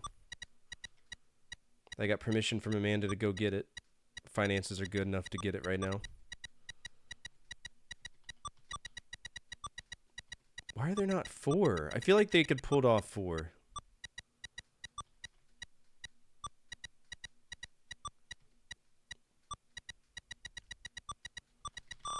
Yeah. Alright. What they got for the timer? Pretty blue. Okay. Well, that's a win. Go ahead and give ourselves a win for game A.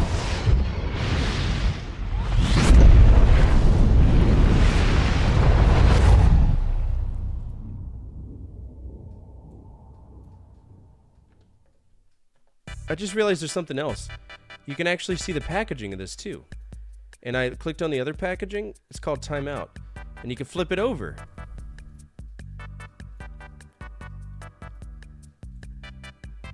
So Nintendo, flip it over, and now we know what it looks like. So can I flip over the game? I can even change it to the timeout version. Screen artwork. Whoa! So they added their own little artworks to it. Screen shadows. You could set it. This is cool. RCO4. Okay. Very, very cool. So what did timeout look like? Timeout didn't look any different. You're creating what I think is the funniest thing right now. What is that? What are you creating? Okay, that was Game & Watch Fire. I'm going to guess because of the cost of the other one that it is 300. I'm still going to go for 300. I did beat the game, and I'm going to say beat A because I beat A on both of these. I'm going to give it a G. I think it's excellent. This is a really fun game, but it can be unfair if you have 3 landing at the same time, which is true.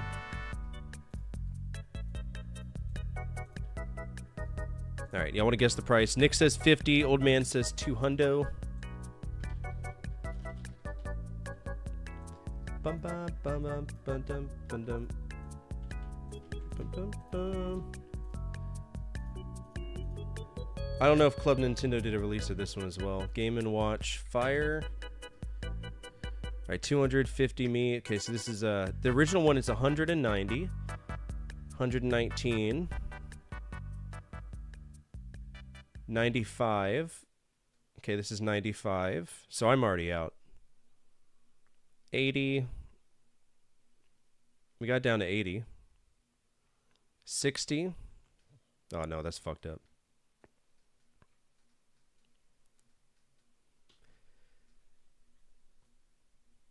Dry bone. Nice. All right, let's just sort it. How does this have anything to do with Game & Watch? Thank you. I think 95 is what we're gonna go for.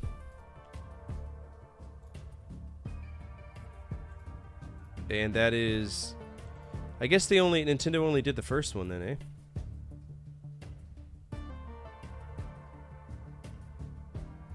All right, 95. Who had 95? So Nick, yeah, Nick got the points. I'd buy it.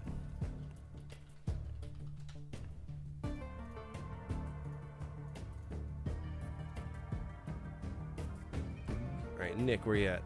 0.4 good boy points. All right, it's time for the wheel of bullshit.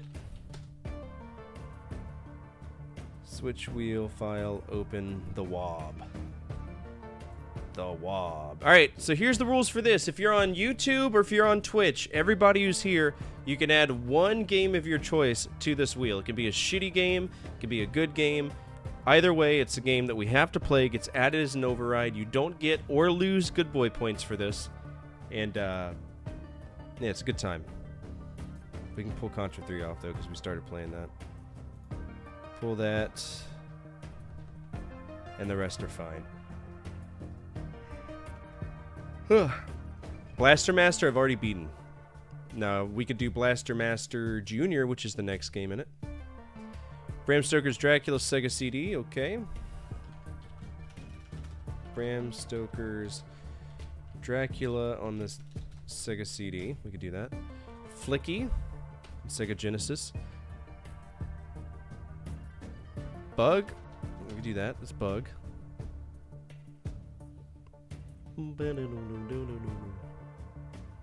What's Ephemeral Fantasia?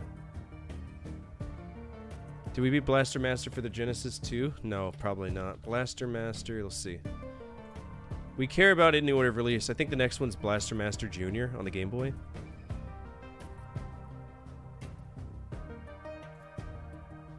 Yeah, Blaster Master Boy, my bad. So this would be the next one that we played, Blaster Master Boy, aka Bomb Man, because that's what it is. Bomber Man. Have I played that? Blaster Master Boy? Let's check real quick.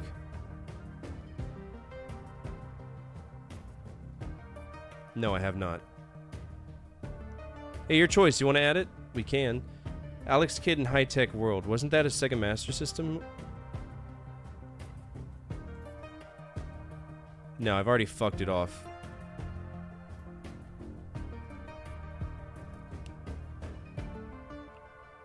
Yeah, I've already fucked it off. It's a shit game. Horrible game.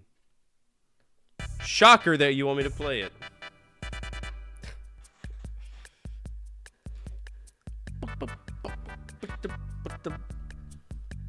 Alex Kidd in Enchanted Castle. I don't think I've played this one yet, unfortunately. Or fortunately. Did I do the BMX trial one? Alright, so I haven't... It would be Alex Kidd BMX trial. That's the one we'd have to play. Okay, I've definitely played this, and I thought it was dog shit. But it's not on here, so we gotta pretend that I didn't play it. We're on Alex Kidd because he's trying to add an Alex Kidd game to the Wheel of Bullshit. Why were we on Alex Kidd? We were on Alex Kidd because one of the companies did something for it, and I don't remember which one it was.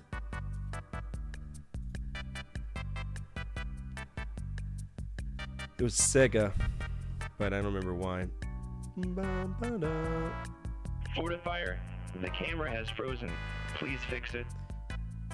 I think, you know what? I'll tell you why we played it. Remember there's a fighting minigame in one, so he considered it part of fighting genre. That's exactly why we did it.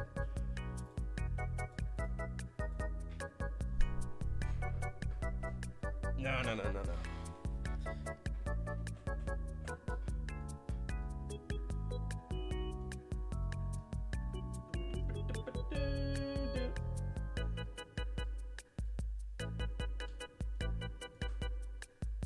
Or was it ninjas? It was something. It was one of the gauntlet things that made us do it. I think it was the ninja genre gauntlet that we had, or Alexio Thematis. One of those caused us to have it. So, all right. Does anybody else? We're gonna go ahead and add the BMX trial. We're gonna go ahead and add Blaster Master Boy on here. Give this a little shuffle, shuffle, shuffle, shuffle, and good luck to everybody. Here we go.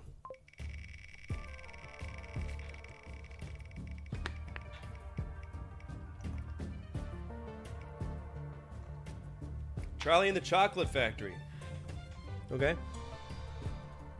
Let's see if there's any Charlie and the Chocolate Factory games. Charlie and the Chocolate Factory. Oh, God. Okay. Oh, boy. Look at that. There's a ZX Spectrum game with tons of little mini games. What a time to be alive. All right. Charlie and the Chocolate Factory for the Wheel of Bullshit. Yummy. Great. 10 out of 10. I can't wait to play it! Alright. Conquering Companies, we did Fire. Next up is Flagman. 1980. I'm not... So is this... What is this?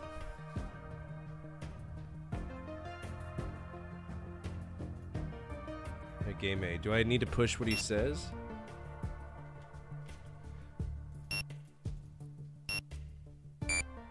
This is just memory.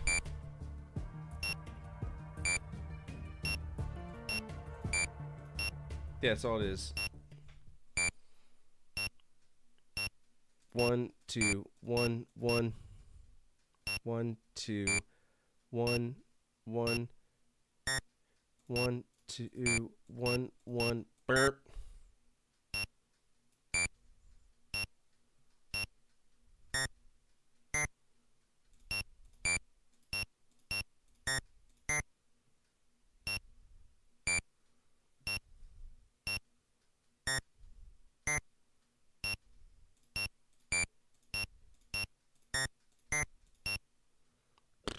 Boom, boom, boom, boom, boom, boom, boom, boom.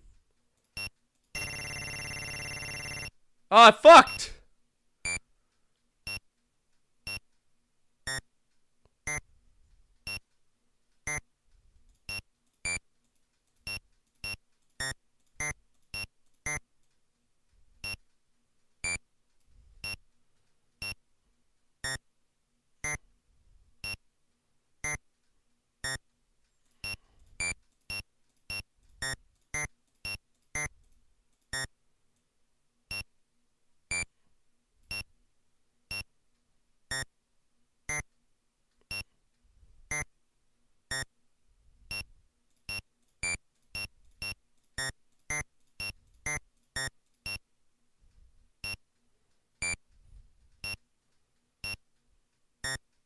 Three, 1, 3, 4, 1, 2, 3.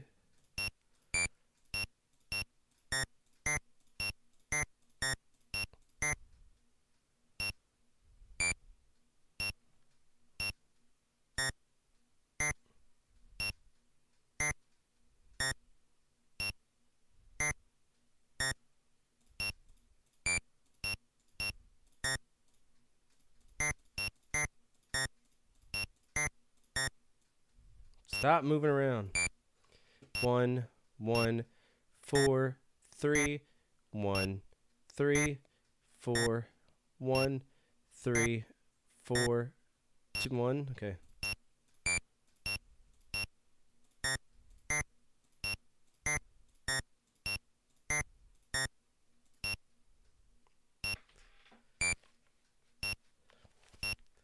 Four, 3, 1, 3, 4, 1, 3, 4, 1.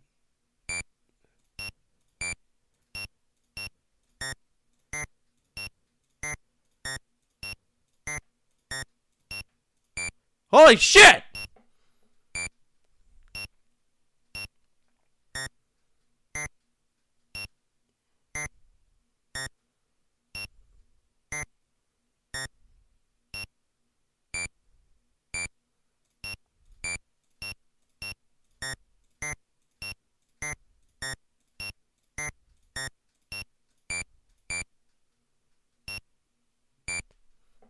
This is just memory.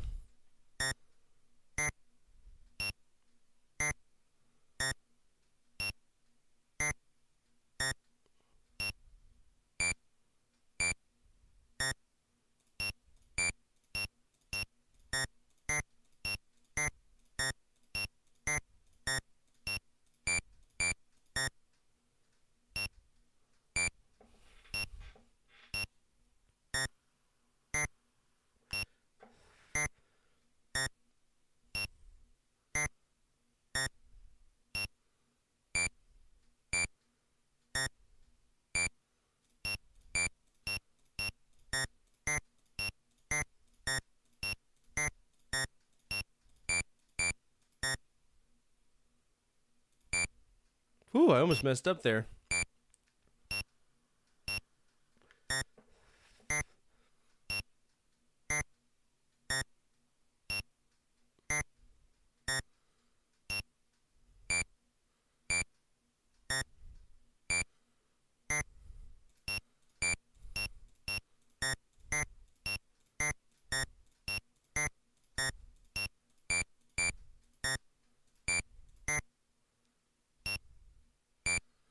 How many numbers am I memorizing right now?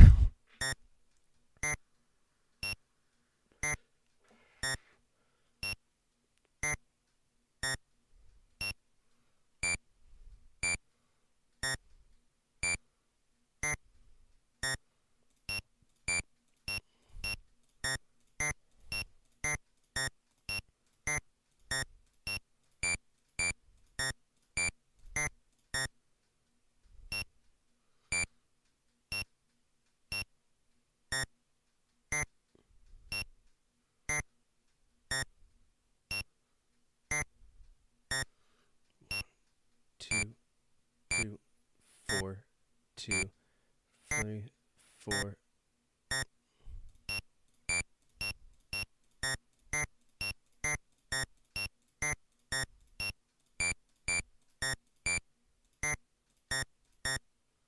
Whew!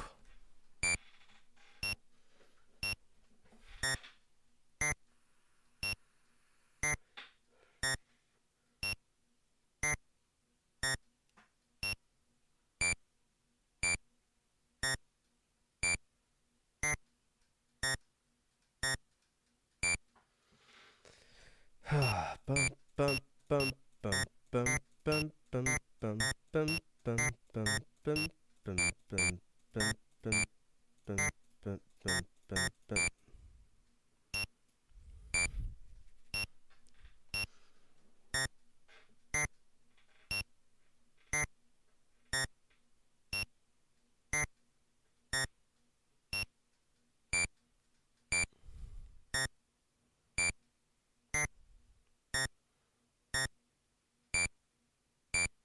Okay.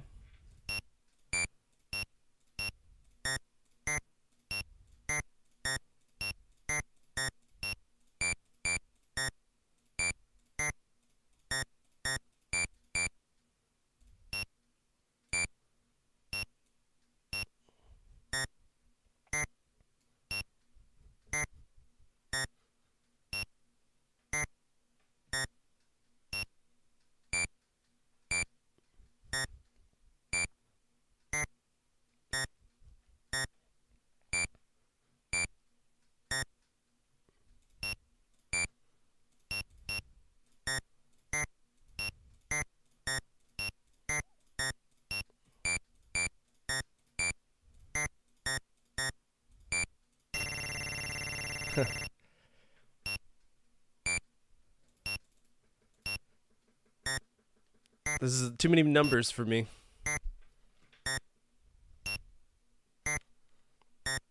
One, 2, 2, 4, 2, 3, 4, 4, 2, 2, 1, 4.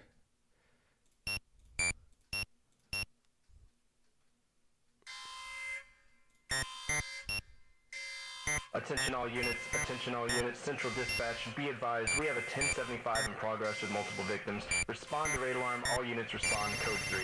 What's up, Zool? All right, so that's going to be game over. I think I got up to, let's see, 1,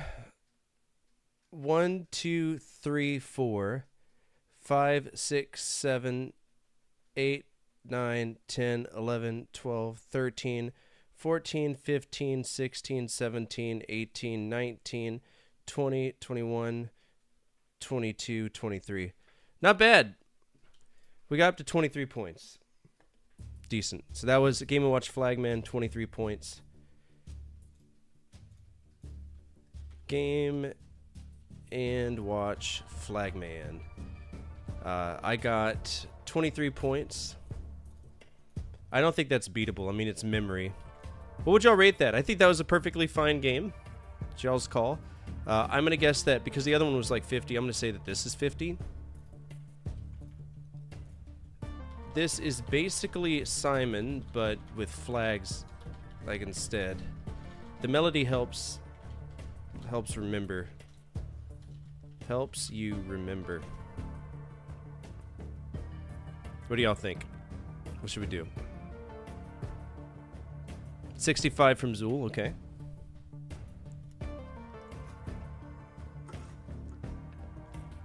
$100 from Old Man. What are we rating it?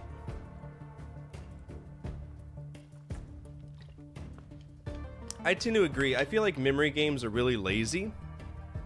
No offense to Nintendo. I'd give it a B+. Like I said, memory games, they stop being fun at a certain point because who wants to remember things? You want to be able to react to things. To me, a good game is something you can react to versus something you have to memorize, right? It's the same as like remembering codes or something. It's not bad. This isn't a bad game. It's not. It's a B+ with prejudice, if that makes sense, because I don't know. All right, Game & Watch Flagman. Here we go. Wow. Okay, so this is the expensive one. $385, $549, $1,000 complete in box. Okay. Did anybody go over me? Old Man did. So I think the lowest we're going to get is $385. Excuse me.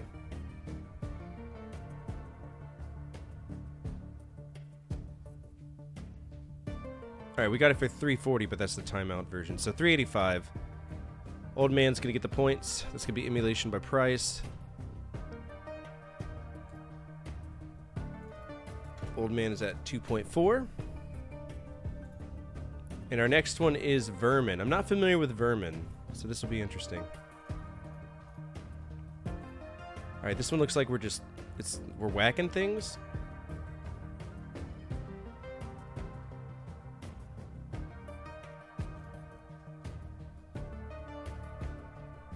Okay, so we're moving around, but do we automatically whack?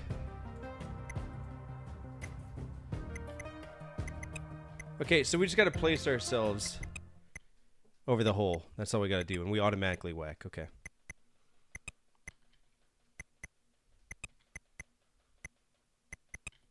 It's like whack-a-mole, except we're not really whacking. We're just kind of placing ourselves there, and as they show up, we hit it. It's a lot faster of a game versus the other ones. The other ones start really slow.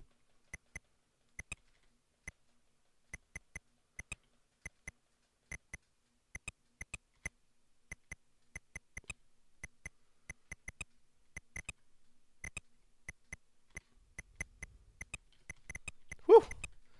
Oh shit, we're getting fast already, aren't we?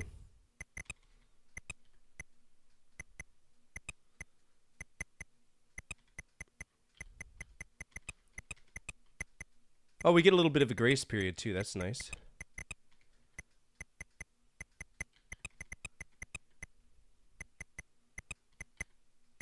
I don't know if it's... I wouldn't consider this Burger Time. Burger Time's more of a platformer.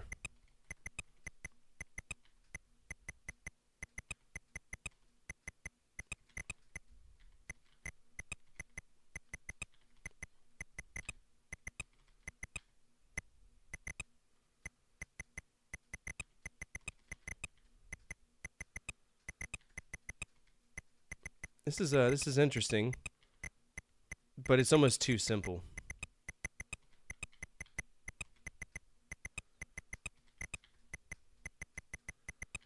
Like, we're already almost at 100 points, and we've only been playing this for like 5 minutes.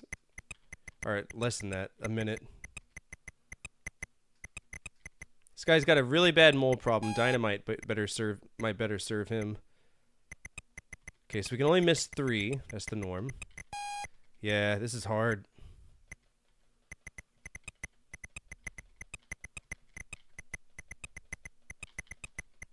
Probably the most challenging one so far.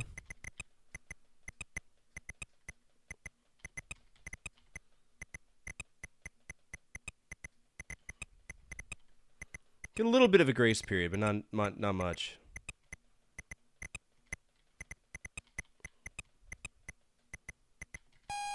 Ah, I looked away. Damn. Alright, 117. That's not bad. What's game? Game B is difficult, apparently. How difficult we talking about?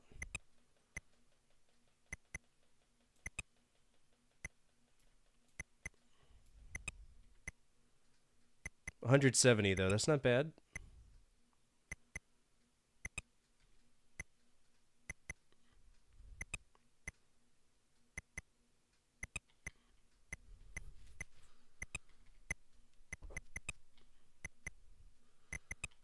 This man has detached arms, though. That's kind of concerning, isn't it?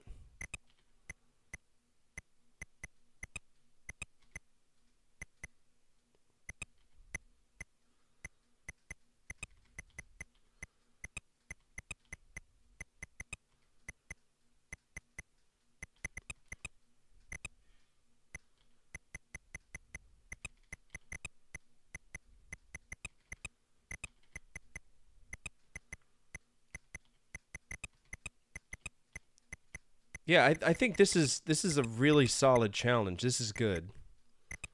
He's just Stretch Armstrong. Maybe this is his son.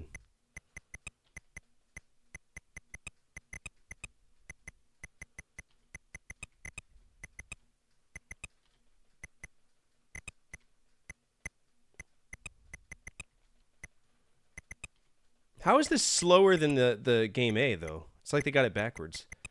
I get that it's difficult. It's a more difficult game, but like...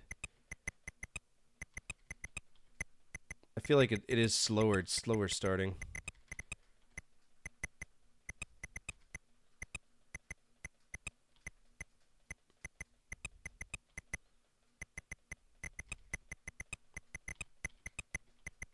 I'm surprised I didn't lose a point there. God damn, Vermin, get the picture. Holy shit!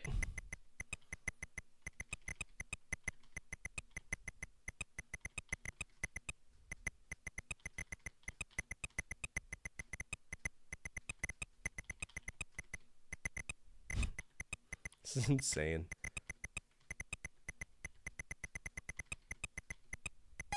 Okay, it chose not to whack that mole. Fuck off. That mole should have gotten whacked. I was right on top of it. Emotional damage.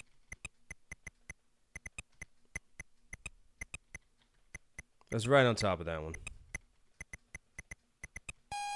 Okay. We'll take 121 and we'll take 123. We'll double those. So.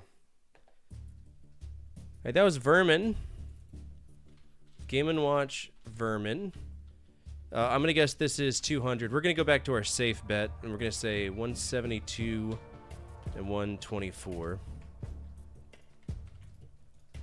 for game A, game B. We only played A on that. I'm not playing it. This is Whack-A-Mole, but slower.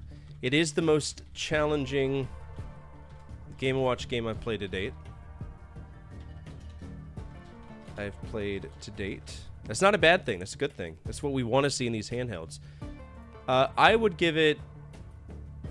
It feels more like a game, so let's say S- to A+. That's the range I'd give it. I'd give it A+ to S-. What do y'all choose? Old man says 250.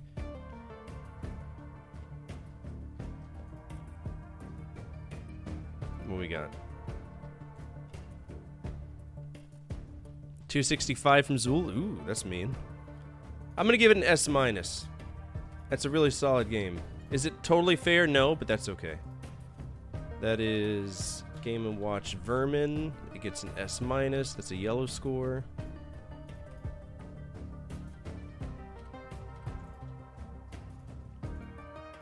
I said 200. Let's see what it is. Game & Watch Vermin. 120. Okay, so I'm already out. 106. That's Daijishin. That's not the same. Let's see.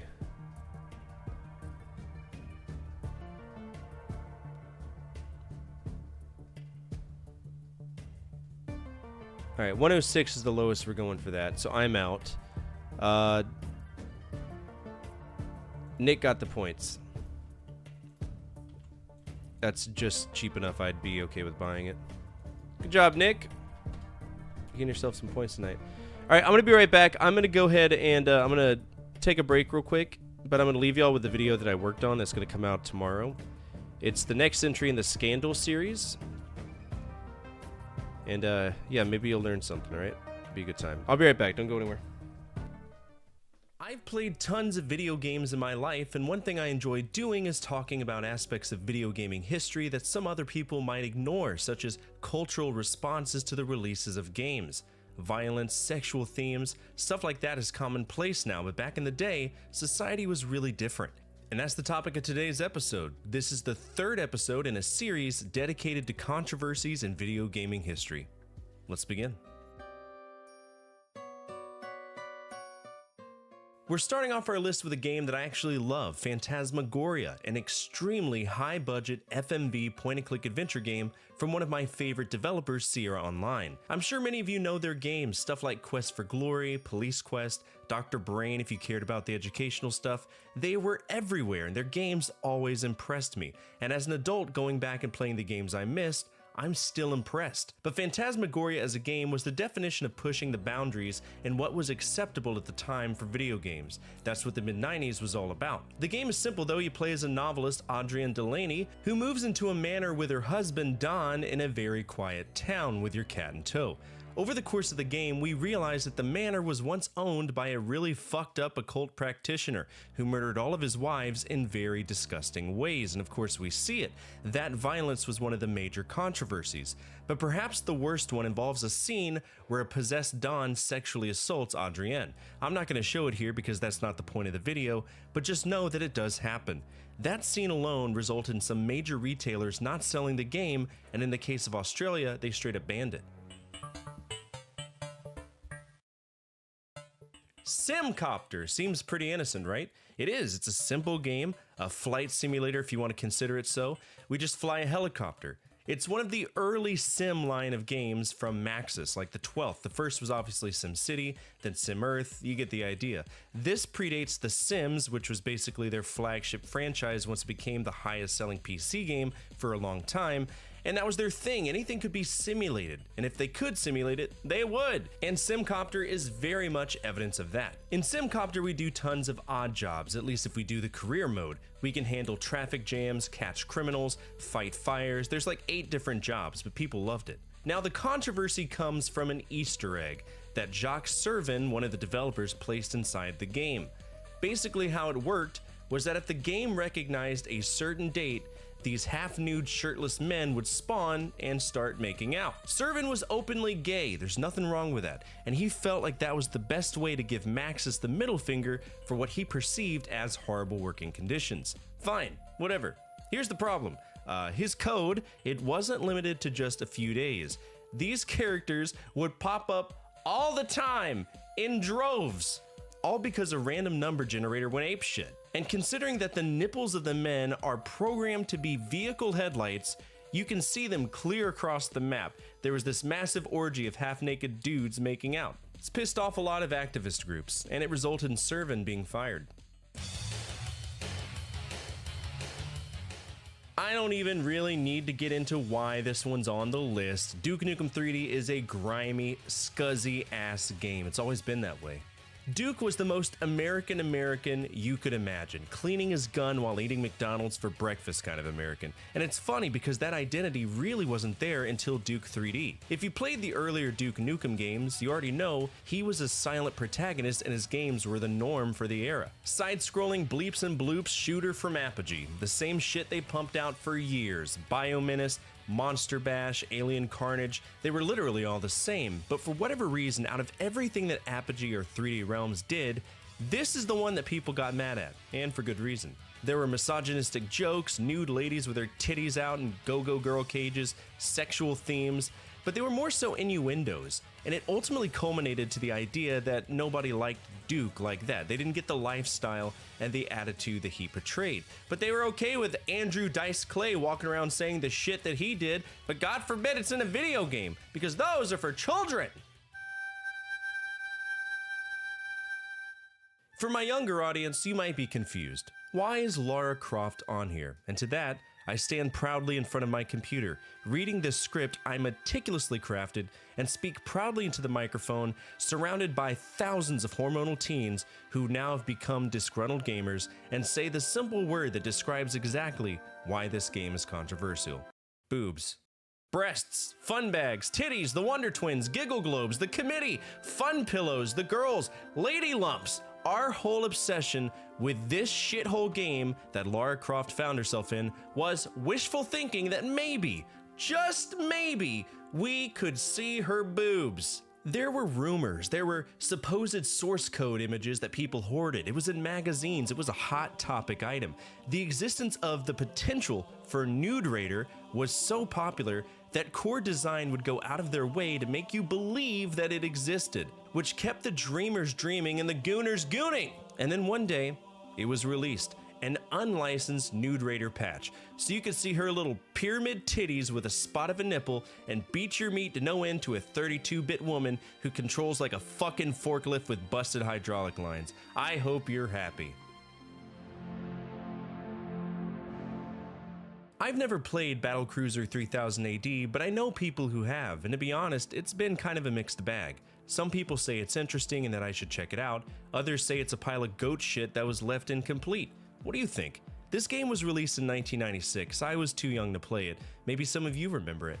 Feel free to let the community know down in the comments section below. By the way, I noticed that only 33.9% of the people who watch my videos are subscribed. I'd like to make that number a little bit higher, and I'm always seeking to expand our community. But Battlecruiser 3000 AD, it is an odd one because it has a very specific controversy tied to it, and that is the people who made this game and even the publishers straight up lied about the capabilities of the game. They told consumers and even advertised that Battlecruiser 3000 AD used neural networks to perform AI tasks, but that technology, it was definitely not available.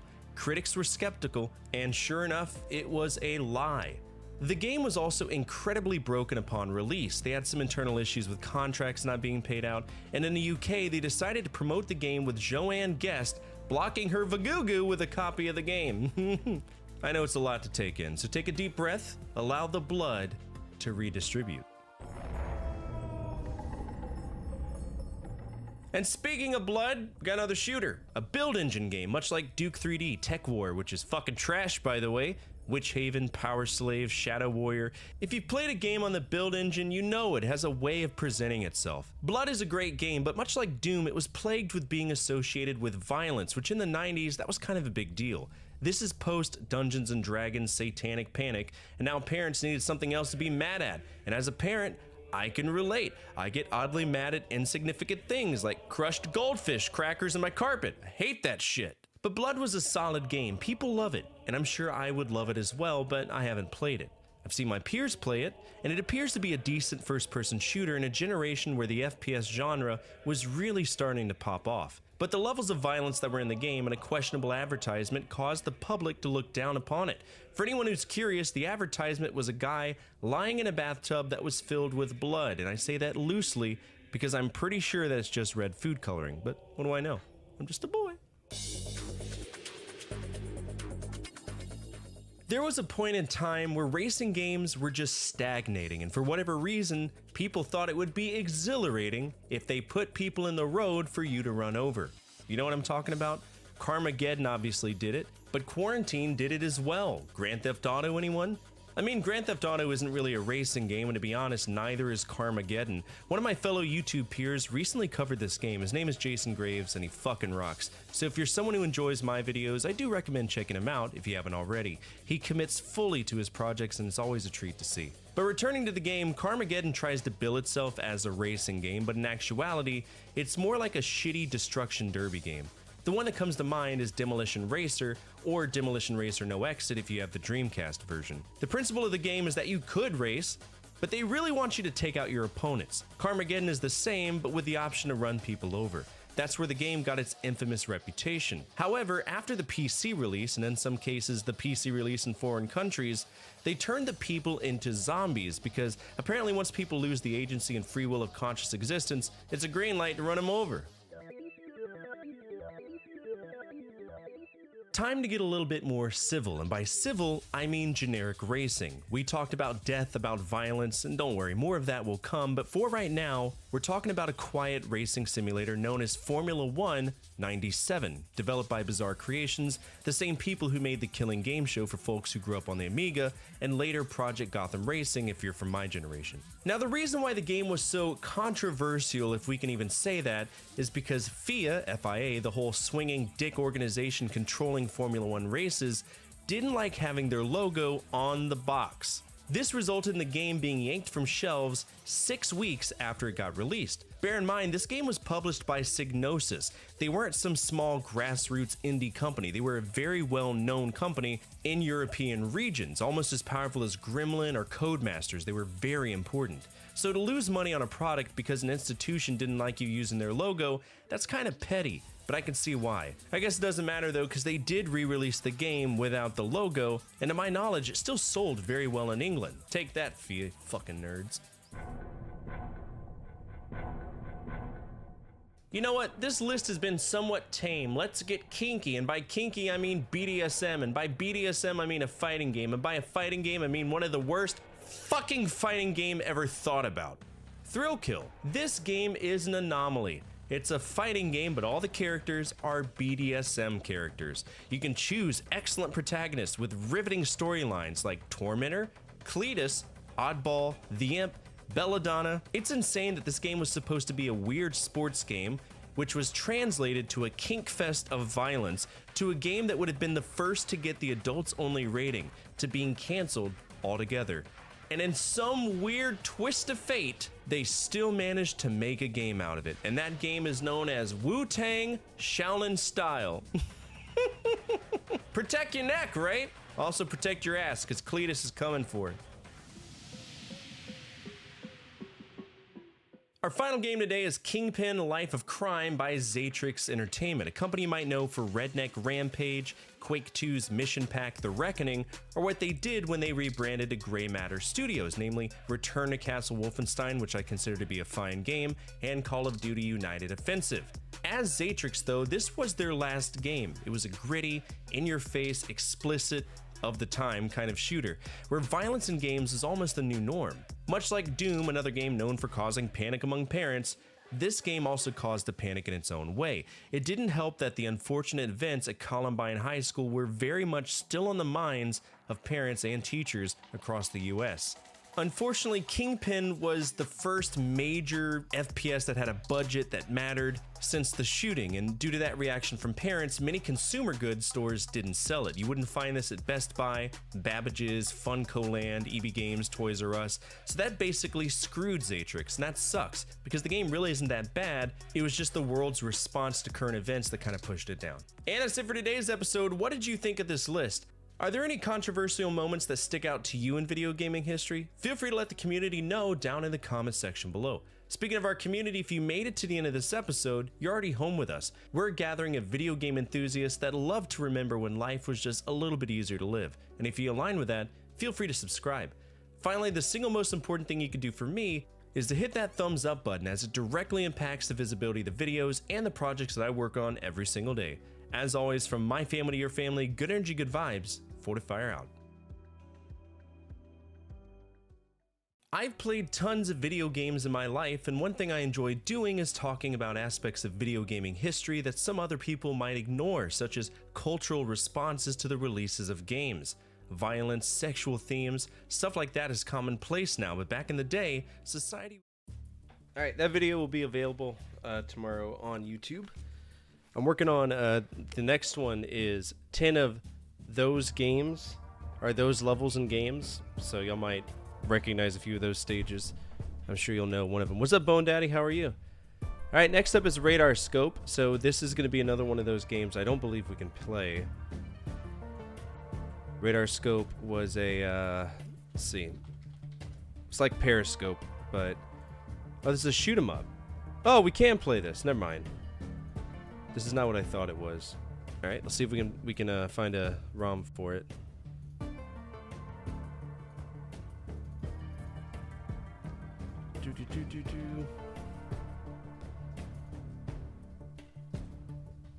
Without the website freaking out. It's going good. We're checking out the history of Nintendo. We found a website, an epic website that allows us to play Game & Watch games on the real thing. It's really cool. So we've been messing around with Game & Watch most of today. And not only that, here, I'll give you the link. If it'll work. There you go.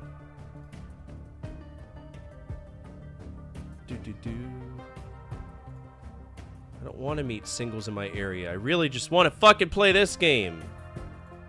Stop. Holy shit. Please just give me this game. Look at all of these. These are so cool.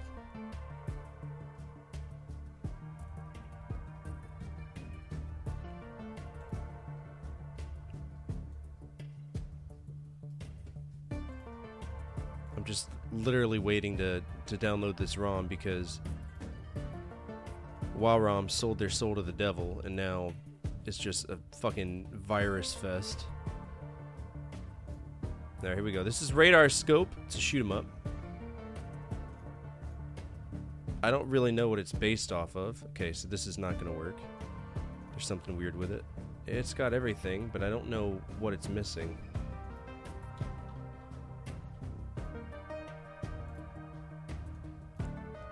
MAME 2010. There we go. Mandel, Palace, Funhouse, and Double Dare. Yeah, it could.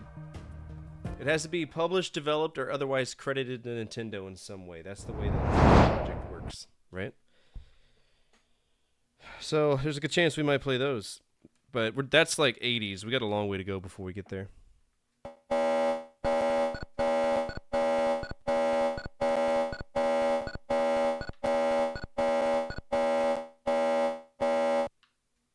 That's a sound.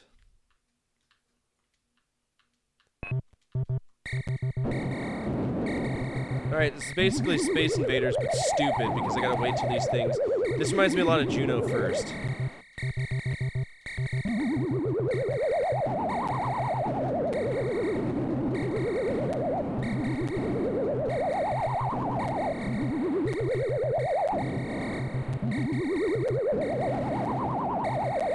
It's not too terribly bad. I don't like the perspective. I'd rather just have things fucking flying at me non-stop. Because this whole, hey, your shit doesn't work outside this range stuff, that's just gnarly and stupid.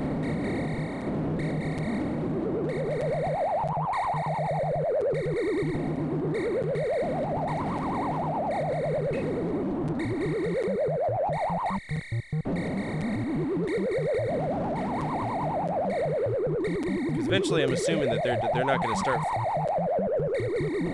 This is so irritating me.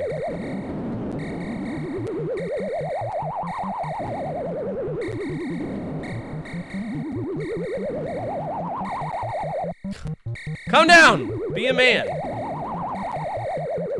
now we got random shit being launched from it? I don't understand. Wait. The UFOs caught... Those are bombs? What the fuck? Why am I having to shoot all this extra shit? Stop.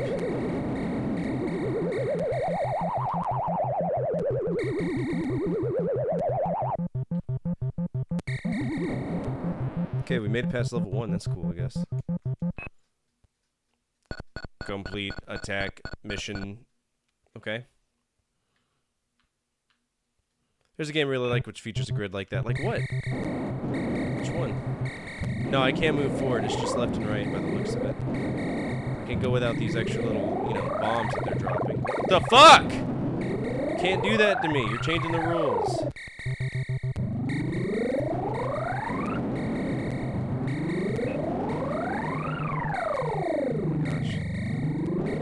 That pattern, bro. Okay, look at that. That's what I'm talking about. My shot should just go as far as it possibly can.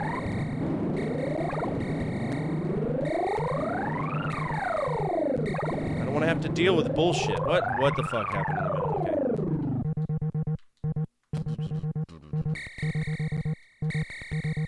Okay. Beam Rider? I've never heard of that one.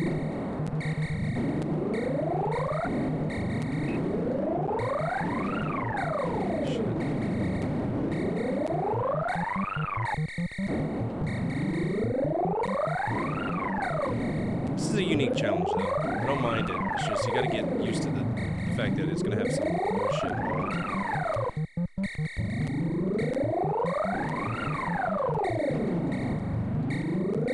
Oh, shit.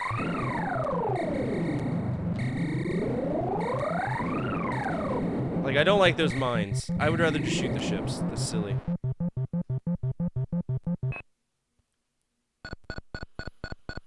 Imagine there's like 5 of these going on, and you hear that the whole time. Yeah. All right, mission number 3. Here we go.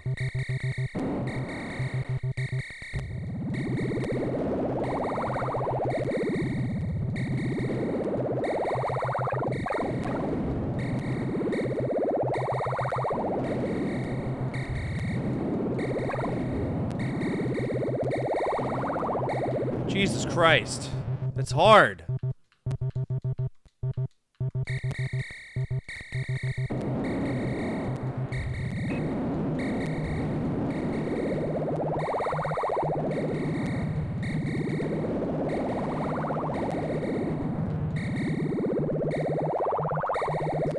Okay. Stop.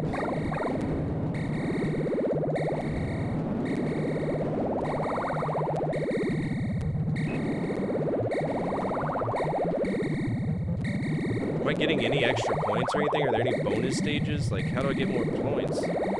Or, players?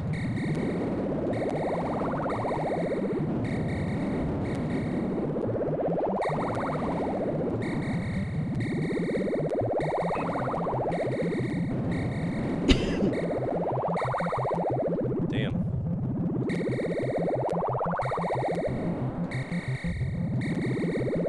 Hello? Chill! There we go. It's very distracting, yes. This is a Nintendo game. This is a Radar Scope. I wish you to do your best. Okay. Okay, so now, okay, I was about to say, did we just not have a radar scope now? This is level 4.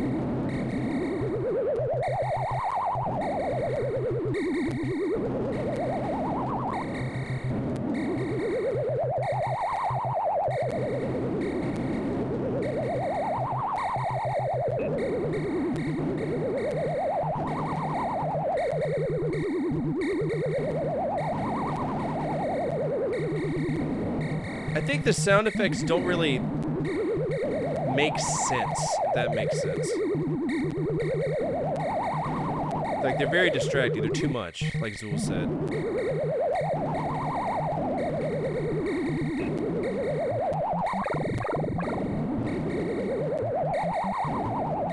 That and lining up any of the shots for these things is insanely difficult. He kamikazes me! Oh, that's shit. And that takes damage on the main thing. That's so weird. Okay. That game over? No, I got one more. Okay.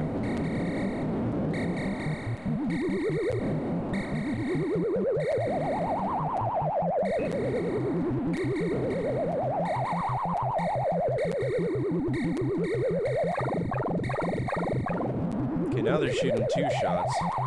There we go.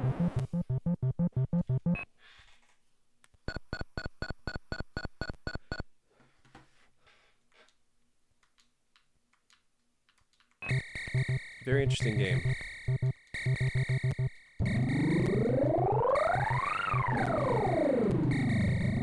But the enemy variety is kind of played out pretty quick, isn't it?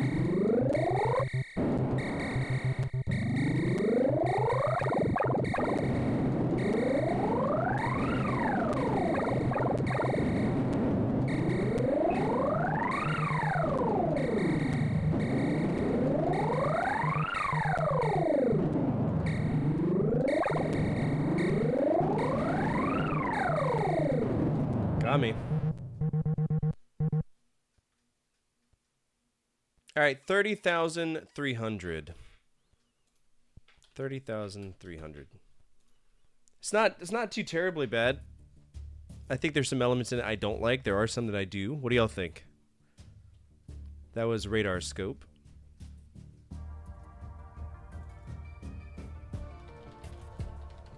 Our high score was 30,300. I wouldn't give it a C. I think C is kind of mean. I would give it a B minus at the lowest. What year was this? This is 1980. I think it's 1980. Yeah, 1980.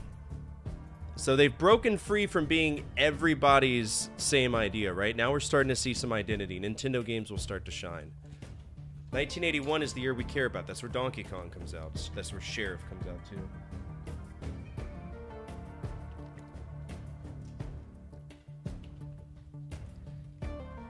If you want to give it a C, I'm going to give it a B minus. Because it's an arcade game. And that's definitely a shmup. This is a lot like Juno First from Konami. But it plays a little bit better. There's a lot of complicated things going on. So I can't vouch for the long play. But it's fun in bursts. I think that's alright. Alright, next up is Pac-Man. But it's obviously going to be a very specific version of Pac-Man because Pac-Man's obviously a Namco IP. So, let's see. Nintendo Moby Games. Yeah, you do, in some ways. Alright. So what version of Pac-Man do we need to play? What are we doing?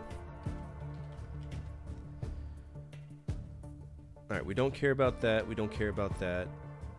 So we're going to be playing the Game Boy Advance version. This is part of the Famicom miniseries number 6. We can do that.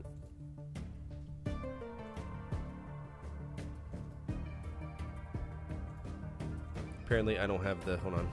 GBA archive.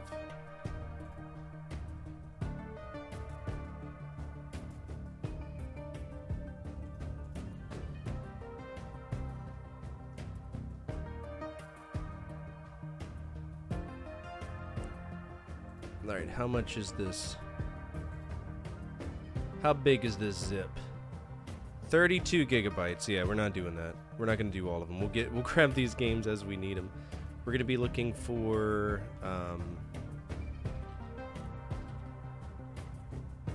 what's the name of it? Famicom Miniseries Volume 6, which they don't appear to have.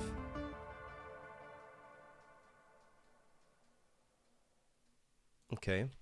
Famicom Mini number 6 ROM. Alright, how do I download the game? I don't want to do that. I just want the ROM, bro. It's not that hard. Give it to me. Okay, we're not doing that. I hate having to deal with WoW ROMs because they constantly mess you up. 4, 3, 2, 1, download. Yeah, we're not downloading 32 gigabytes of games. It's kind of silly. Kind of silly. All right, let's see what this one has to offer. This is gonna be Game Boy Advance. We're gonna be playing this on MGBA. So we're playing Pac-Man. Okay, so this is an arcade port. Okay. Pac-Man looks a little big, don't he? I don't know how he's fitting down these pipes. Little chunky fuck, aren't you?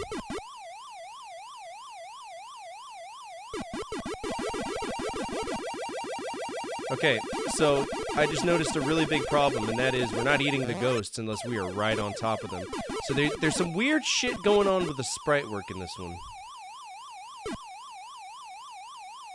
And that's not the emulator, this is the game. This is cartridge-based, so it's not like old emulation gone awry or anything. This is just normal.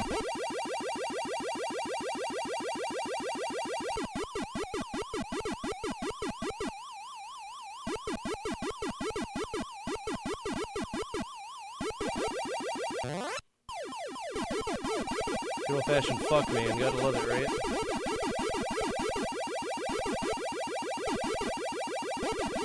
Alright, we got one level down.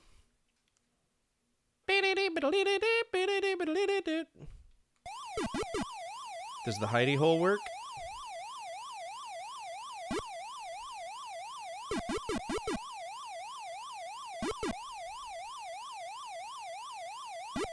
No, it doesn't. Supposedly there's a place you can hide and the game will never kill you, but I've yet to find it. That's exactly why they renamed it. Okay, I pushed up. Fuck you. This is why Miss Pac-Man's better. If you're curious.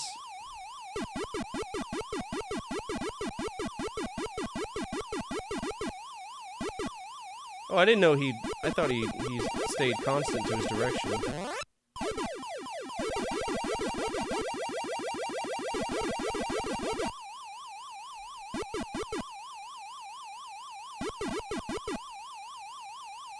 Strawberry. Yeah, there we go. Get some points. Delicious, delicious points.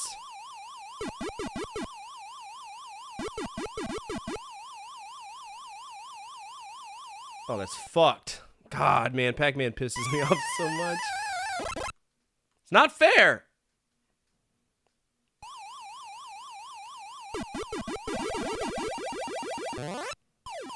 Yes, they did. 100%.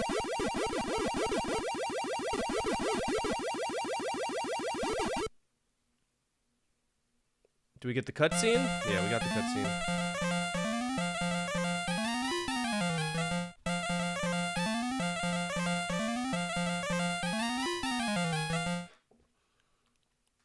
Pac-Man Championship Edition? I'm not familiar with it. Oh shit. Chill.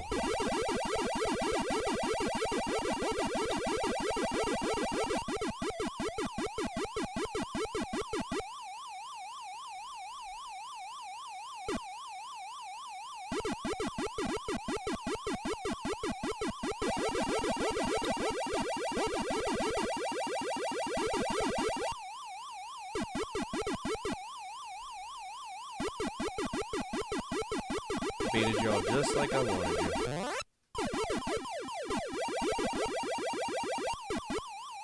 No, don't do it. Don't do it. Give me the apple. Don't do it. Do not do it. Fuck! Player, game over. Alright. 8,400. Not bad. 8,400. So that was in Japan only. No. They released it in both Japan and America. There's a classic NES version of the Famicom mini-series. So we can get either or. They're the same exact game. Let's see. Game Boy Advance. Where you at? That was the... And it's definitely not a fucked off game. Famicom Mini number 6. Which is Pac-Man, also known as NES Classic. Famicom Mini, number 6. We'll do Pac-Man. We'll do NC, so we know it's the same thing. I'm going to say this game costs 20 bucks. I do collect them loose, something to bear in mind. And our high score was 8,400. How did I do on the original Pac-Man, though? I'm kind of curious. And this is just Pac-Man, but I don't know why he's so big. I don't know why he's so big. I really don't. It doesn't seem practical. On the original Pac-Man, I got... I don't even know what my high score was. We'll have to do a high score challenge to establish a new high score. I don't think it's bad. I mean, it's a representation of it, you know what I'm saying? So I don't think it's like, oh shit, this is horrible. I'm gonna give it a B+. I think that's a good one. 65 from Zool. Need one more for us to do the Price is Right rules.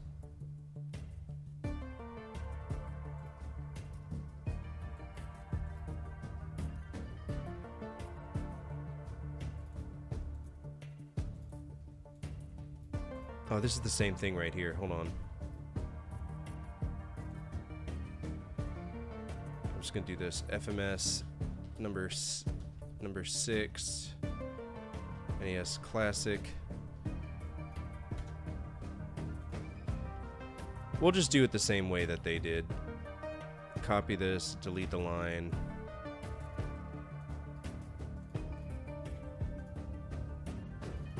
And number 6, and we'll make this be Japanese. Alright, Raptor says 45. Bone says 35. Let's see who gets it.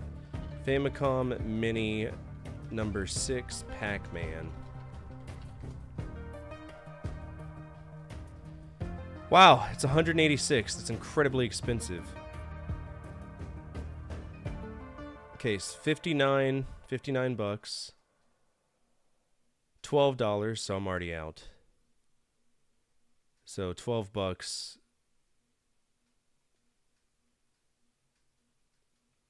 All right, we got it down to 12.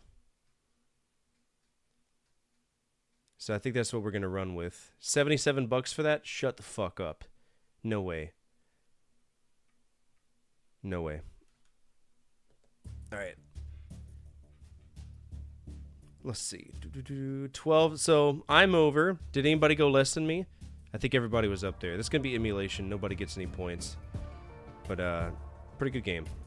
Pretty good game. Can't complain. Not the best, not the worst. And I'm sure there's other ones. Let's see if there's any other ones. Looks like there's 3 different versions. It was released all over the world. God damn. Even in Greece? Greece got its own? That's insane to me.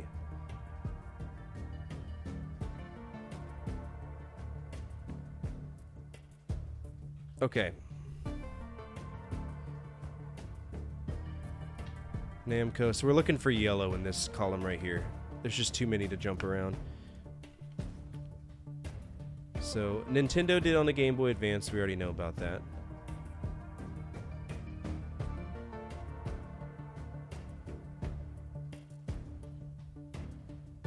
Okay, that's not the same company. That's Nintendo Australia. And they did 26 games, so we're not worried about them.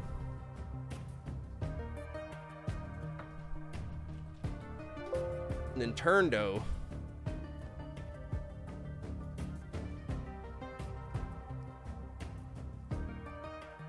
That's Nintendo eShop. We don't care about that either.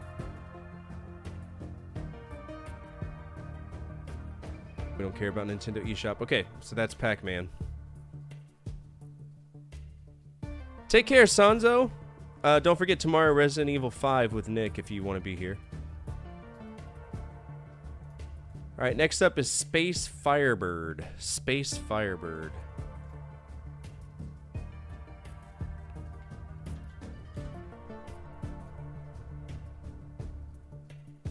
From Nintendo.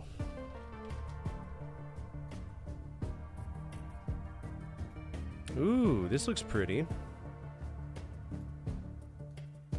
I might be down to clown with this. I mean, don't get me wrong, it looks dumb as fuck, but that's Nintendo. Are we in their ugly baby era yet?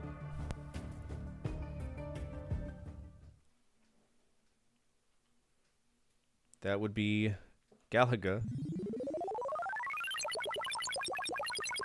What am I? Am I shooting arrows in outer space? Yeah, I think we're in ugly baby era.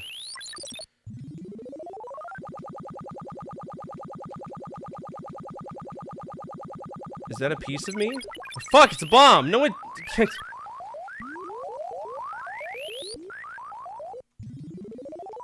Okay, it's really... So, a few things going on. Our flight path is a weird semicircle. I'm not too fond of that. My hitbox is also shit. Great. Thank you, game. I appreciate it. Nintendo World Championships? I might. Yeah, look at that. It's a circle. Who wants that? Nobody. Makes it, like, really hard. And why are things not destroying in one hit? Like, I don't like that. Fucking jank bullshit. Look at that.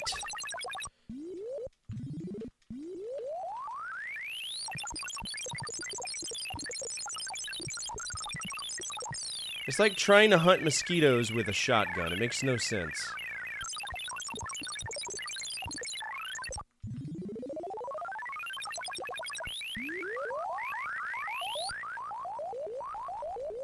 Also, fuck's sake, man. Oh, God, how did I not...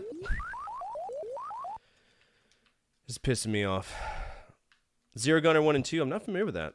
I might have to check it out. Okay, so for some weird reason, I have a bomb. What was up with that? What was that?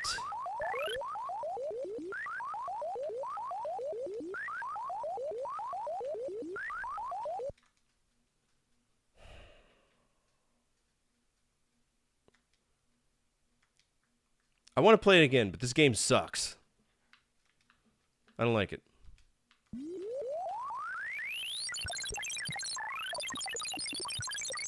So I see there's like a wave counter. What does that do? That doesn't do anything for me.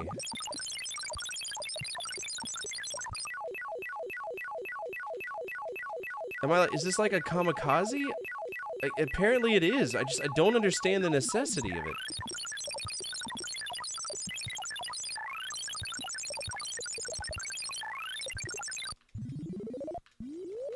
Oh my God, it's so hard to hit anything.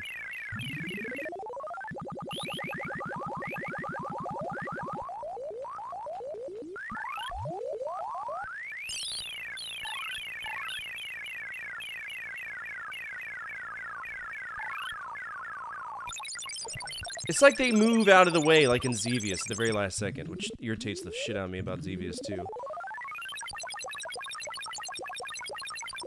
This is why Galaga will always be the far superior version of games like this. I don't care what anybody says.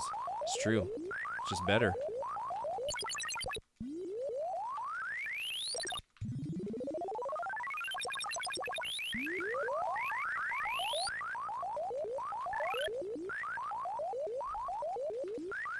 Where do you want me to go? I can't go anywhere.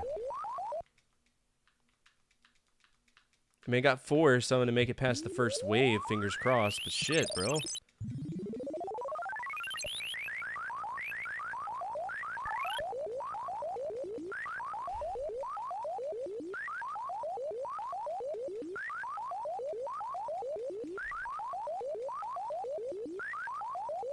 Yeah, I'm not, this sucks. So much mad dick, it's stupid. Come on, last guy, show up. Oh, you're not gonna show up when I use my special, huh? Oh, I killed him, okay. I guess there we go, we're ascending. Galaga 88 is a solid game, yeah. Alright, wave 2. We got green birds and purple birds. What a time to be alive.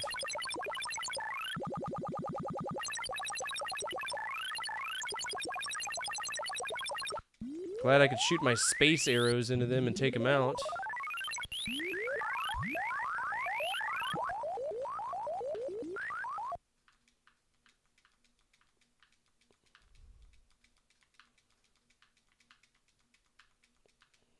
Come on.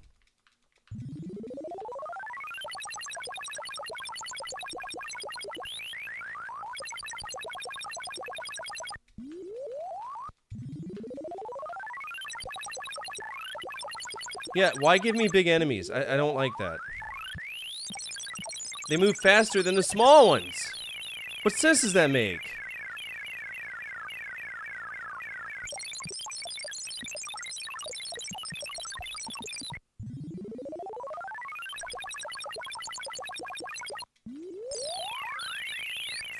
sake.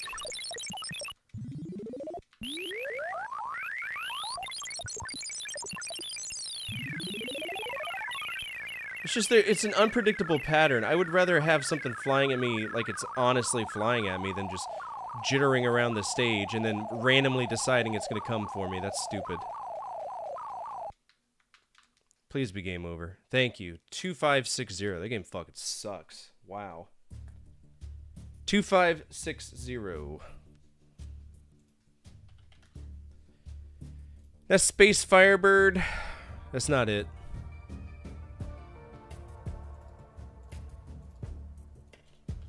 Space Firebird. My high score was 2560. I'm going to give that an F+.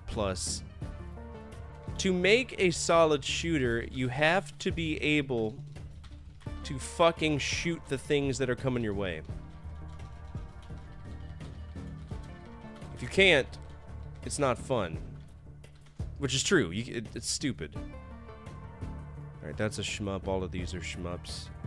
So we can put that here. That's technically a shmup.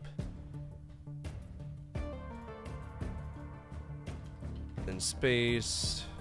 Kind of update these as I can because I have a video idea for it.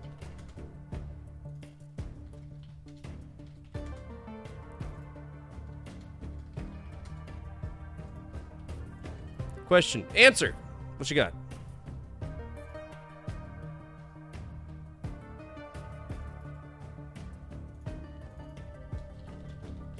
Space Firebird, and I got an F+. It's not a good one.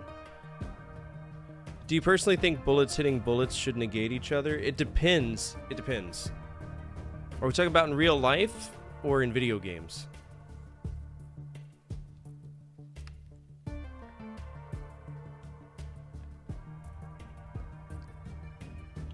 Because in real games, yes. Or in real life, yes, because this is physics. In video games, not particularly, no.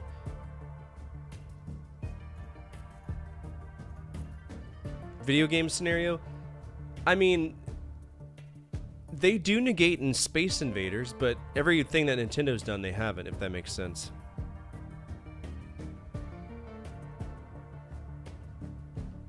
Yeah. What's up, Bruce? How you doing? Alright, so that was Space Firebird. Woo! That game sucks. Alright, next up is Hellfire.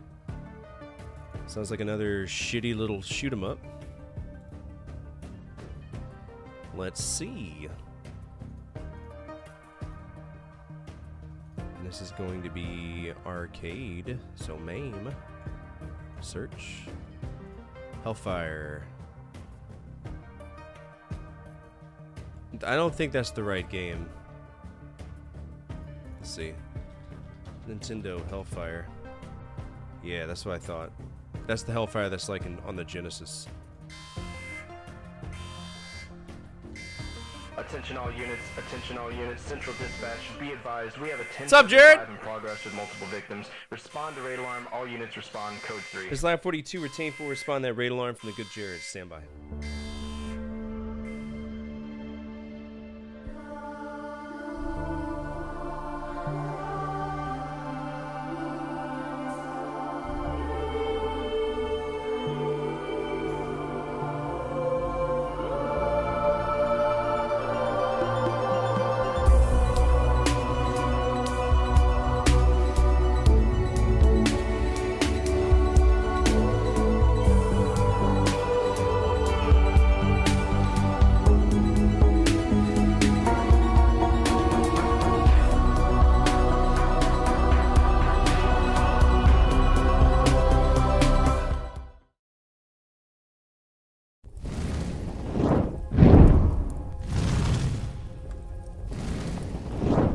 What's up, everybody? My name is Fortifire. I'm a retro variety streamer. I play a bunch of games from the 70s all the way to now, always on true hardware whenever I can. And apparently I've frozen my camera, so pardon me while I fix it because I'm a pro streamer and this is how it happens. We'll see. No memory card, can't play. That's fine. I'll be back. Don't go anywhere. I'm back. That's bullshit. It's not hot. Phantom power supply. Come on. Being a nerd. Stop. Come here. What's up, man? Oh my god.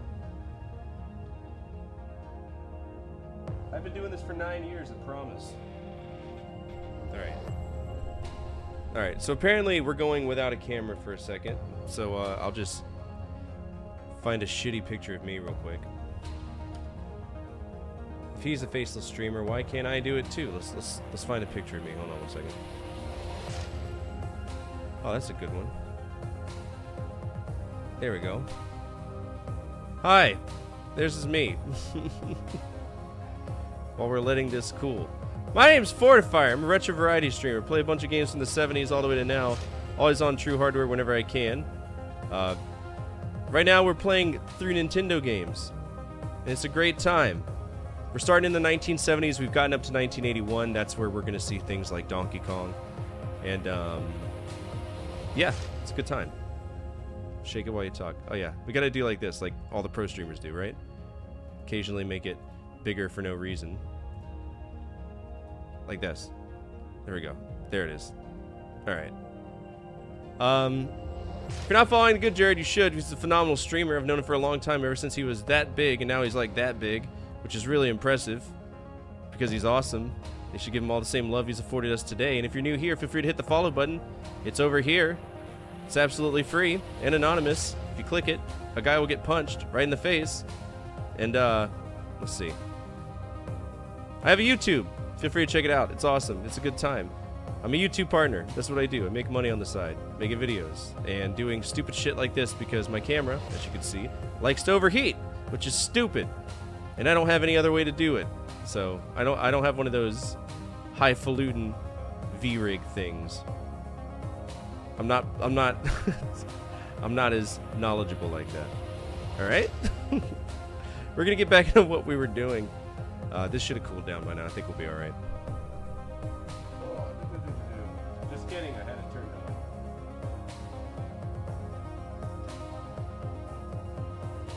Come on, you.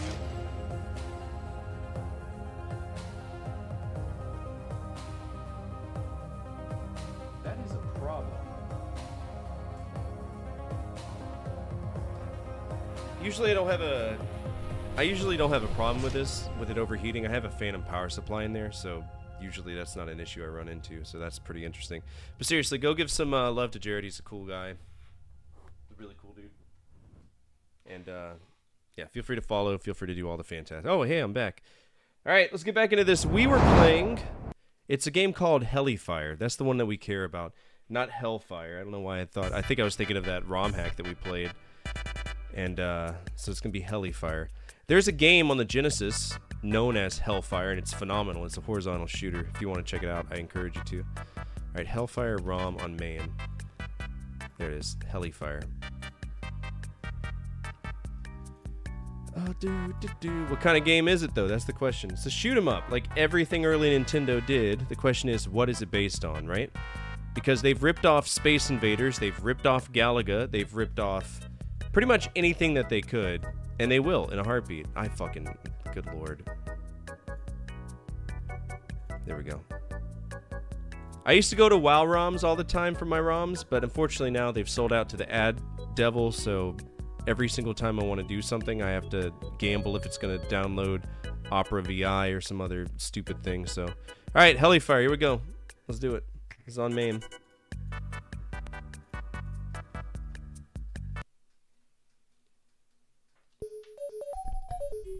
Excuse me? Okay, so in this... Oh, Nintendo, never change.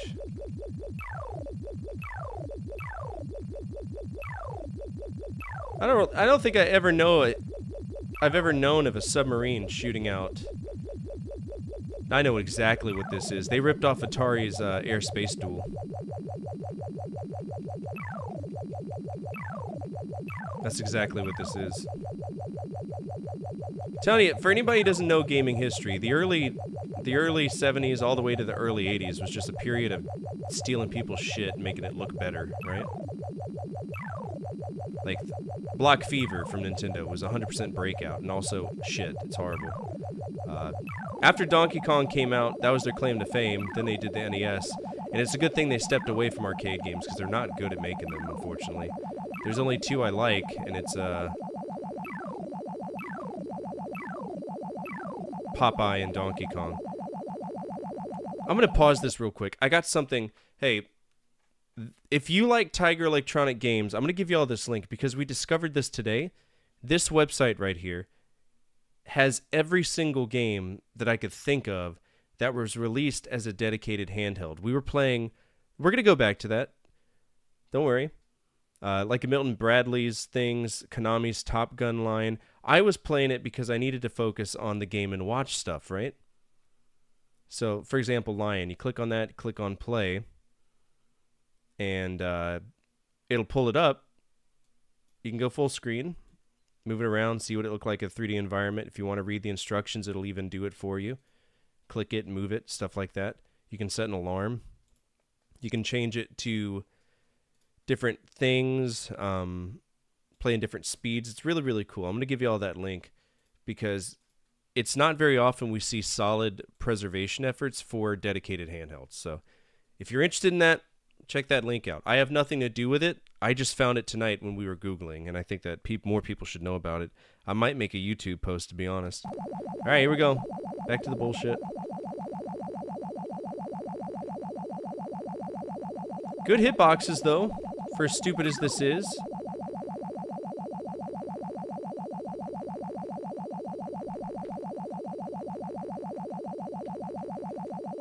I just dread getting to the Nintendo era, like the NES era, because we're going to have so many NES games to go through. But hopefully some of them will be fun. Can I shoot these depth charges? Of course not. Doesn't make any sense. Yo, what happened to PS2? What about it?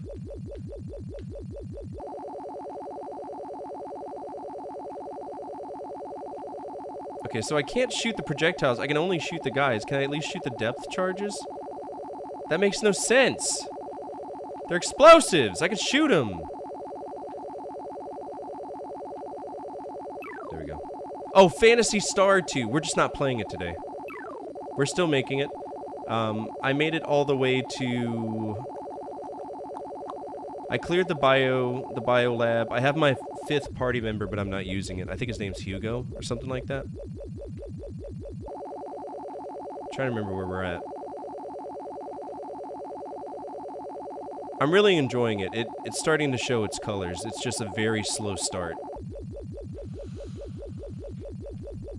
Alright, 2090. I think we could do better than that.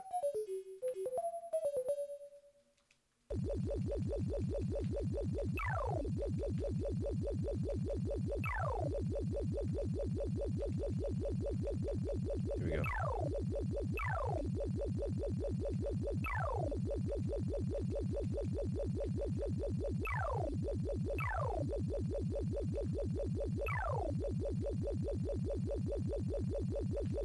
But that's what you've been saying? About what? Phantasy Star 2? I don't like that. How you can't gauge the size of the submarine. Stop giving me horizontal bullshit.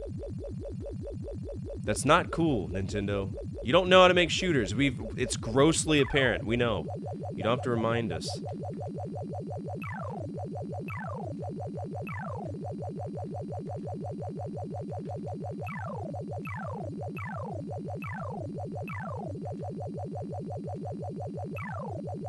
There we go.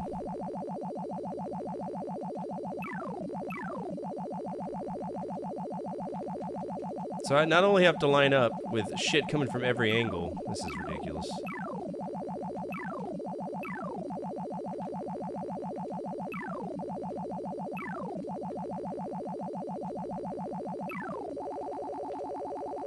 Are there's boats?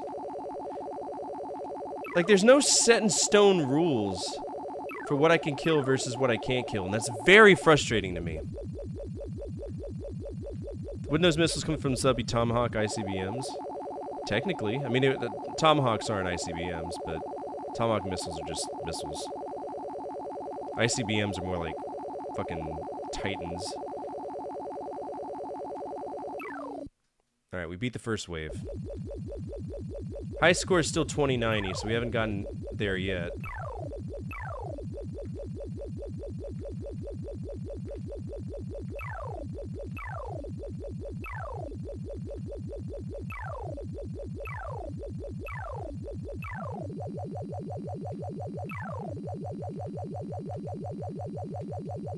Whoa, whoa, whoa, whoa, whoa, whoa, whoa, whoa, whoa, whoa, whoa, whoa, whoa, whoa, whoa, whoa.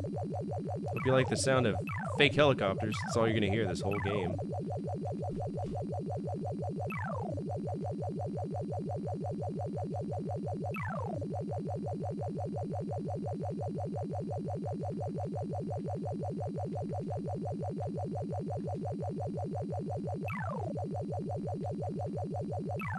Alright, there we go.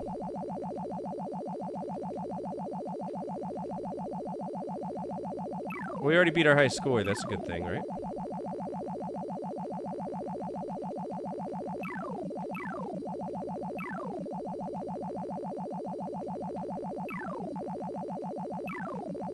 I got hit. This is the most maneuverable sub ever, right? Alright, so 3240. That's not bad. It's not bad at all. 3240. Let's see what we got. So that was Helifire, not Hellfire. We're gonna make sure that's spelled right. Helifire. Alright, arcade game, Helifire. I keep track of all of this, by the way. Every game I play so that we can make our YouTube videos. So this whole Excel sheet is kind of crazy, but I like doing it. Alright, 8, A, B, C, D, E, F, G. So it's gonna go above here. It is not fucked off. Helifire. And we scored 3240. We did not beat it because it's a high score game. This is just Air Sea Duel, but from Nintendo, and also inexplicably boring. Well, I mean, it's an arcade game, so it's worth probably about $10,000, but we're not doing that. This isn't, it's not a home console. Nice try, Nick. You almost got me there. What would y'all rate that, though? I think it's a D. I don't think it's a good game at all. I really don't think it is. I think it's pretty shit. I think I'm gonna give it a D+. 75 and 1 cent. Oh my gosh, if only, right?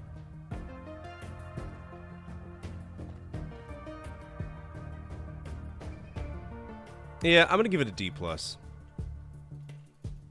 It's pretty rough. Alright, Helifire D+. And that is a shooter. It's a shmup. There we go. Inexplicably boring. I don't know why it is that way. Alright, we got a next game being Game & Watch Judge. Let's see if it's on here. There it is. Alright, what we got?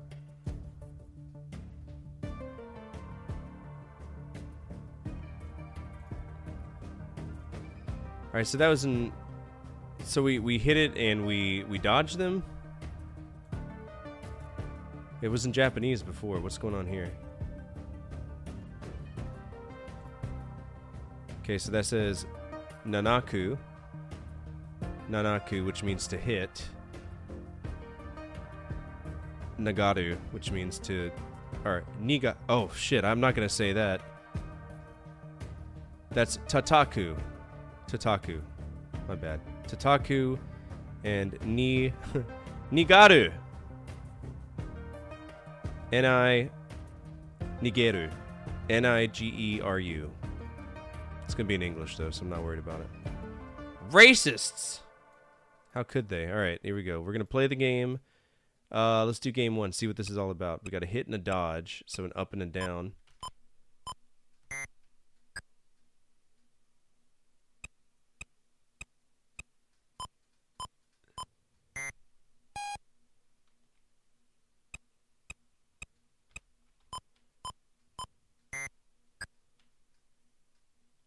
Okay, what's the point of this? Because it's pretty fucking stupid.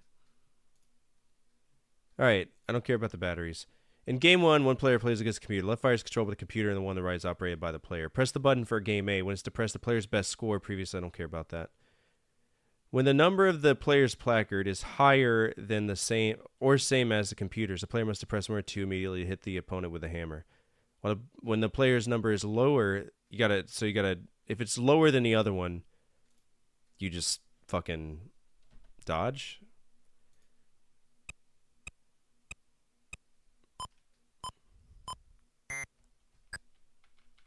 Okay, well, I'm pushing buttons and it's not working. Oh, okay. Alright, I got points because mine was higher. And I dodged because his was higher. Okay, so whoever's higher. So stupid. What a dumb game.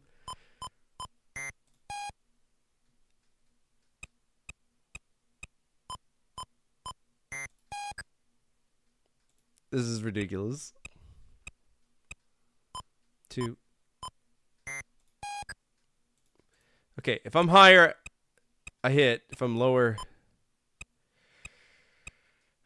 dude. Okay. Right shift to right control. Okay.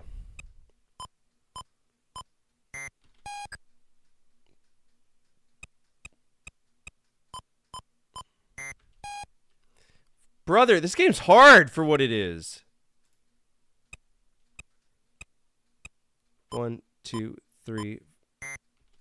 Got him.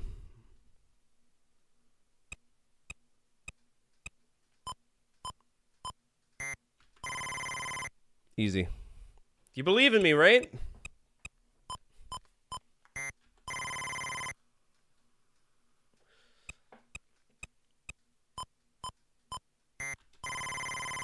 Okay, so if it's... Okay, I see what we gotta do, yeah. Fuck! It's hard!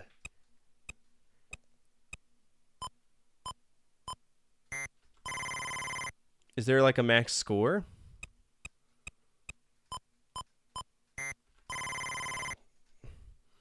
Alright, let's restart.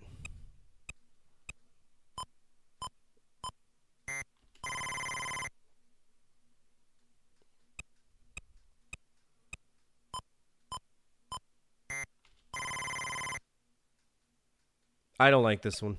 This is kind of gimmicky.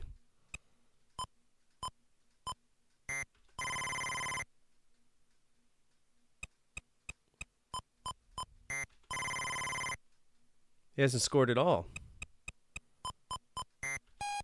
Oh, he's fast. You see that?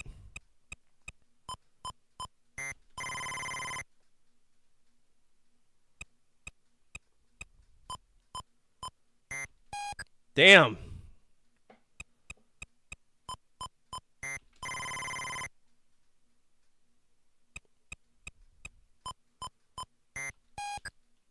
It's like it's okay, I don't like this. This game can fuck off. This is our first one and we're actually fucking off. It's messing with the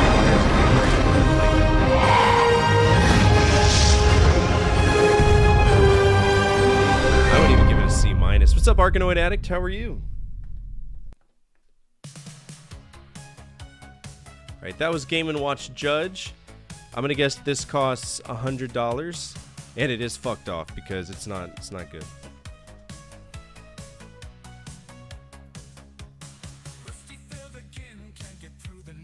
This is reaction timing the game, and I'm not too fond of it. What would y'all rate that? So we got C's. It's not a bad game, right? It's exactly what it should be advertised to be. I think I'd give it a C+. I think C+. Actually, I'm going to go just right down the middle with C.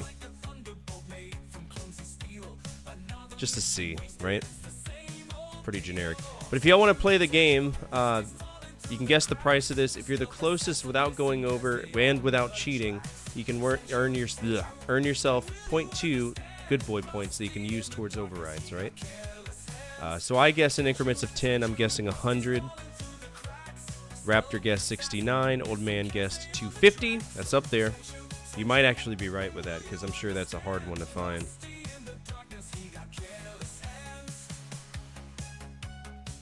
$30 from Rocky. Okay. Here we go. Game & Watch Judge. Okay. 258. We got it down to 129. 123. Okay.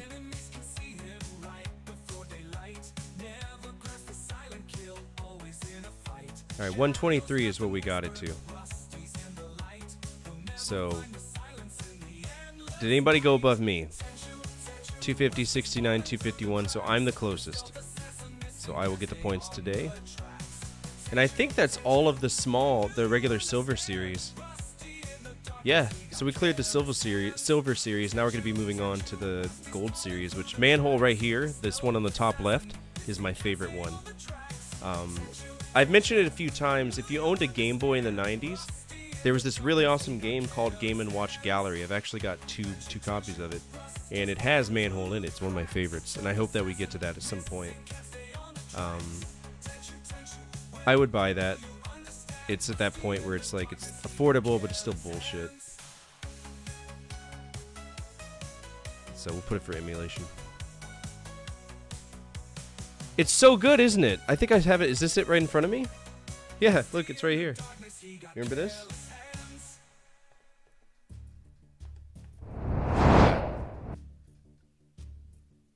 I know it's not gonna...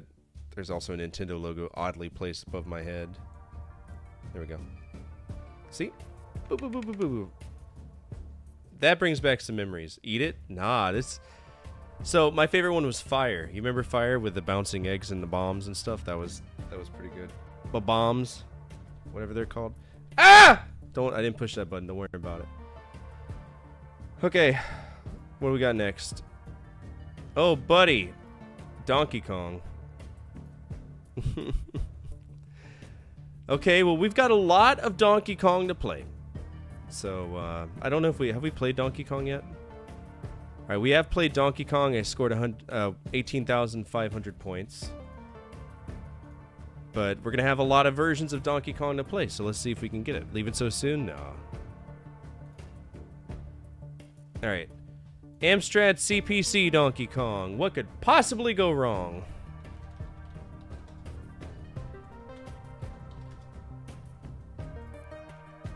What could possibly go wrong?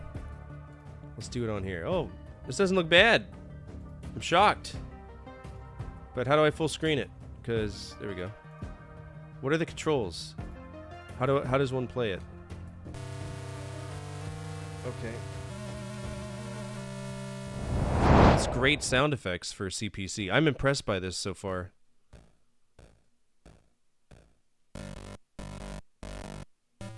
Hear that bass?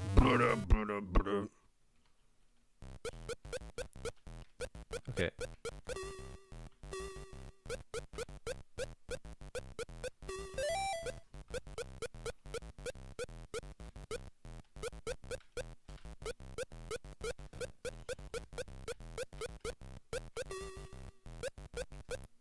I'm actually down to clown with this version.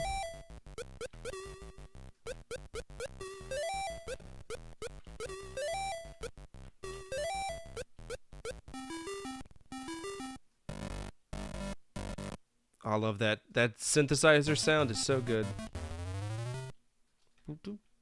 And it got the levels right. Let's get the bonus items while we're at it.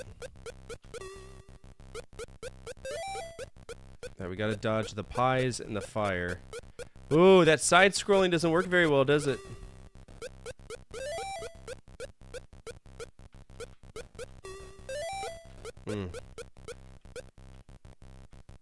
Alright, Donkey Kong, I need you to flip the switch.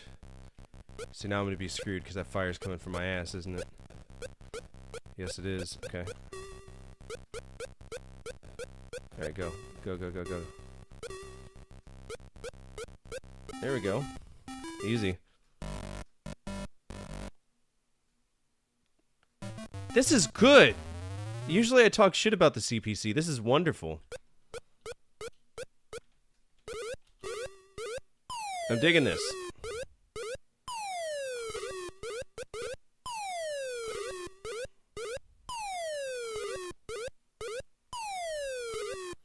I'm sure there's still fall damage, but I don't want to risk it. We've played a pretty solid game so far.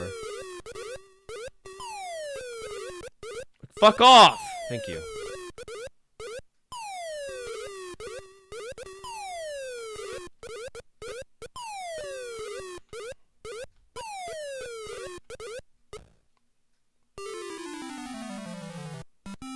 Okay, well, I mean, it's trying to figure out where to get.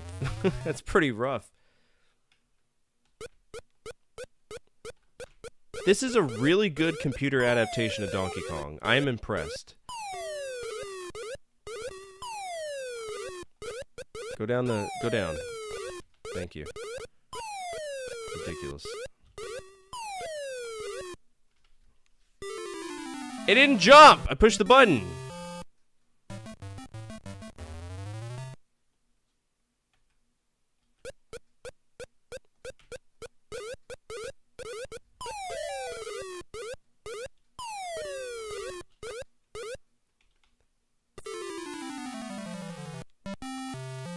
Okay. It's game over, right? Alright, 9,000. I'll take that. That's pretty good. It's pretty good. I'm impressed by that. Which is saying a lot, because usually when it comes to CPC, we do not have a good time. Alright, that was Donkey Kong. It is not fucked off. And it's actually going to get a decent rating from me. No, it's black. Thank you. It's also not bolded. One more round. You want one more round? We can do one more round. I just gotta find the history for it. No, stop.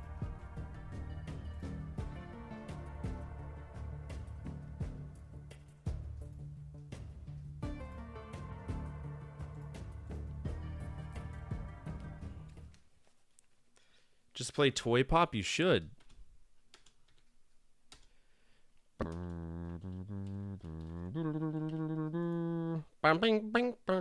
Where's the noise?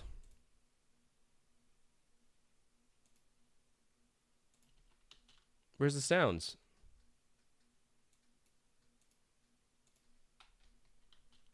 Did I like accidentally mute the tab or something? Mute tab, unmute site. Something weird's going on.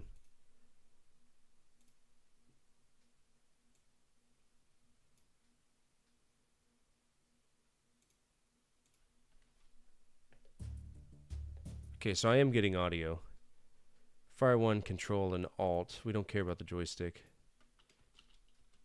Player 1. Where's the sound?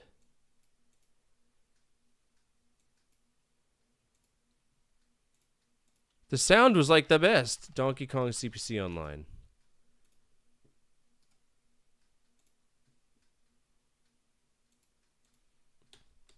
Hello? There we go. Problem is now I can't. It won't let me There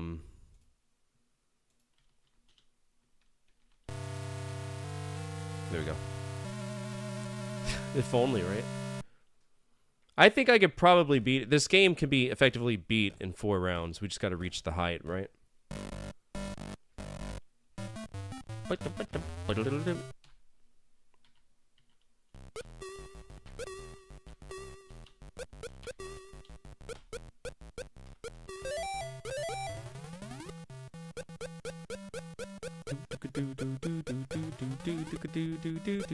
Kind of a little slower, isn't it?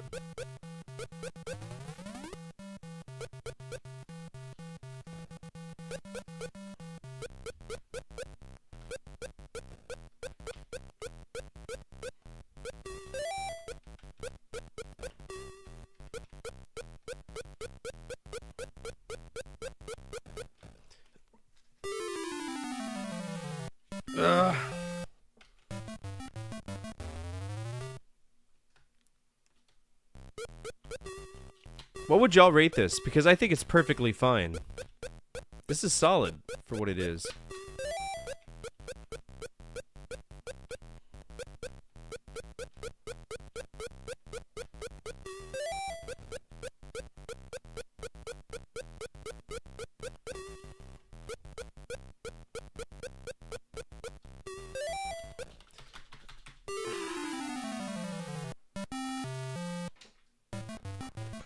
So now the game's pissing me off, but it's not because it's bad, it's because I'm shit at it.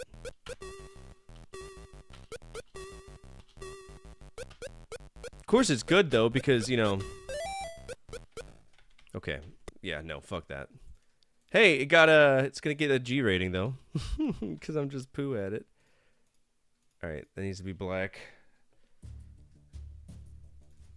This is... Why is everything red? Stop. This... Okay. This is a very solid port of Donkey Kong. I don't know if it's because Nintendo did it, but it rocks.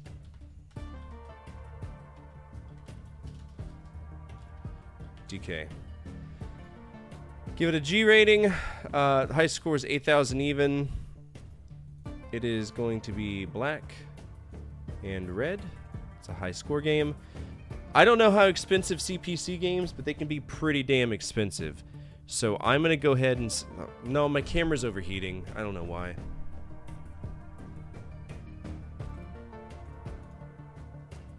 I mean, I know why. It's because my USB ports are kind of acting funky. See, now it keeps saying that it needs to cool down, which it's not true. It doesn't. It's not hot at all. Oh, wait. Yeah, that'll do. No fucking wonder.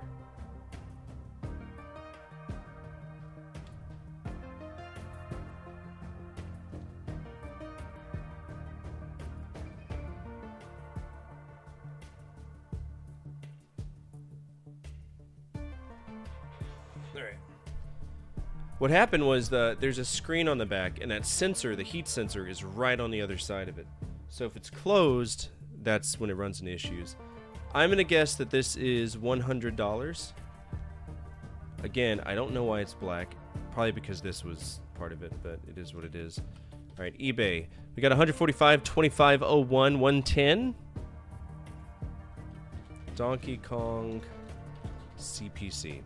Anybody else want to guess? Feel free to.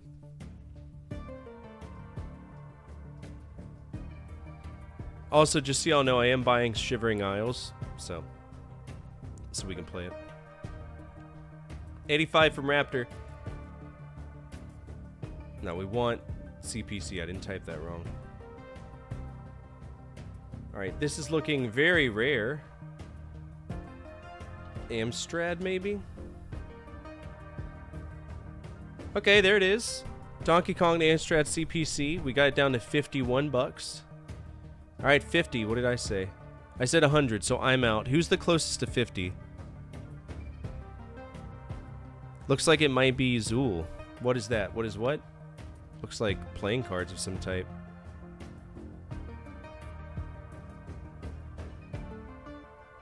But for what game? I have no clue. Ahumado Games? Interesting.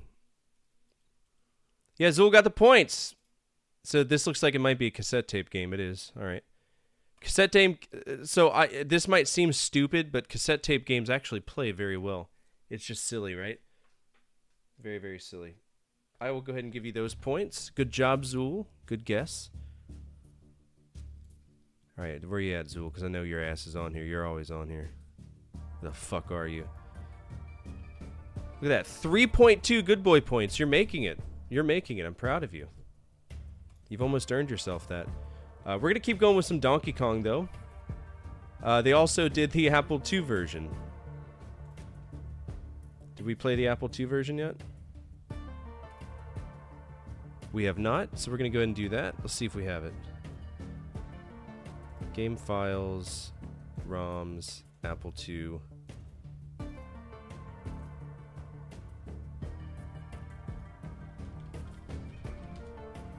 The high score was for what? The CPC version, 8,000. Also, that's affordable, so we'll just get it. Okay, Apple. Wait, is this Atari? Okay, so we can't play this. This is going to be skipped, but it's not going to count towards the skip count because it is Atari. So at some point we'll handle that. We'll go over to this and make a note of that. Skip on Apple II. Thanks, Atari. Played the arcade version. I forgot Coleco put it on the Atari 2600. Yeah, we can do that. That's pretty disrespectful considering. It's like, hey, oh yeah, no, okay. This is actually an interesting story. I forgot that we could talk about this. Back in the day, Atari 2600, most high-selling second-generation console out there, right? It was known as the Atari VCS. It didn't become known as the Atari 2600 until the 5200 was released, right?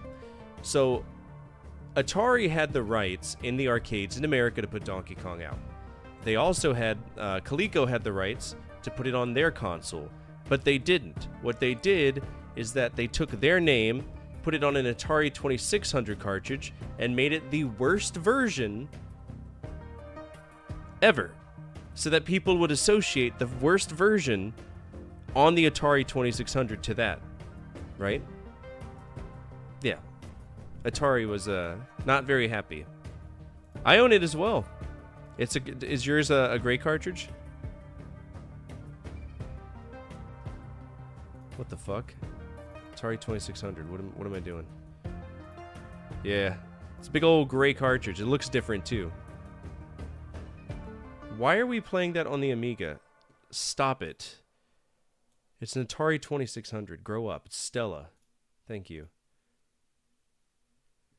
Oh boy! Brother in Christ. This is rough.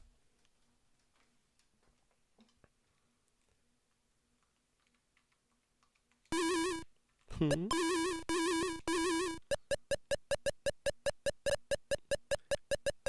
remember that time in Mario's life where he was jumping over cookies wearing his red jumpsuit?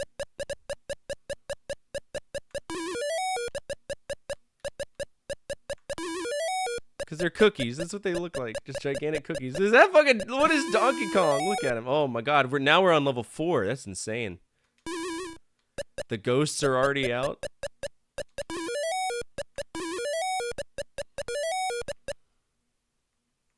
It's so bad. Ah! And they reset all of them. That's cool.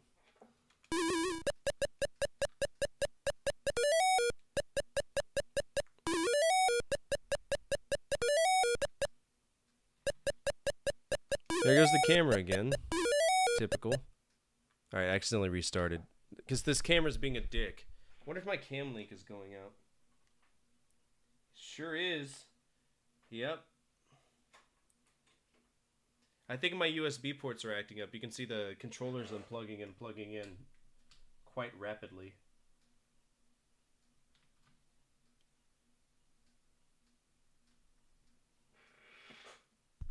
Let's see. Webcam, deactivate, activate. There we go. Looks like we might be having issues with the USB driver, but that's okay. I bought an external one that we can replace it with. Alright. Yeah, this is bad. I don't know what that meatball-ass dude up there is supposed to be, but that's not Donkey Kong. That's... It's an orange man.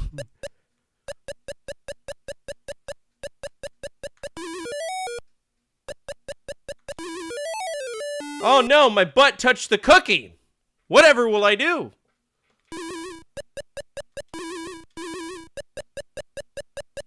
Yeah, Timu Grimace. I wouldn't even say that. It looks like just a naked Indian man beating his hips. And they tried to pass that as Donkey Kong.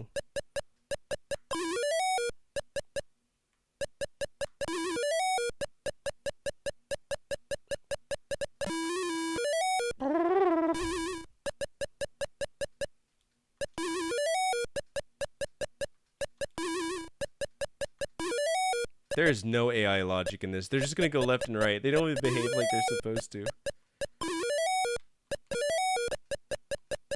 Are they gonna be gone forever because the game's stupid? Gingerbread Man versus Gopnik? Hello? Who's that? There's no sound effects, so I don't know when it's gonna end.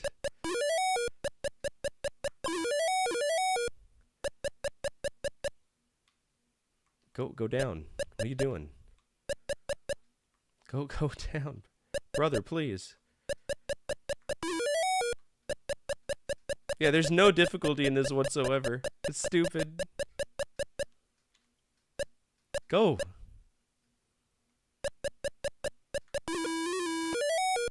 Oh, back to stage 1 we go. Okay.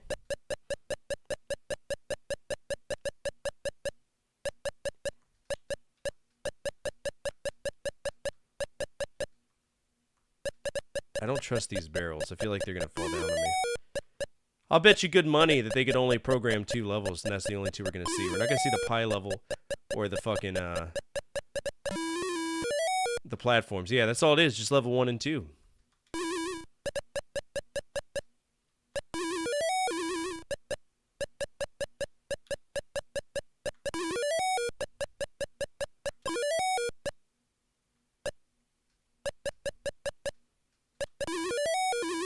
I could probably walk up there and touch Donkey Kong. He probably won't kill me.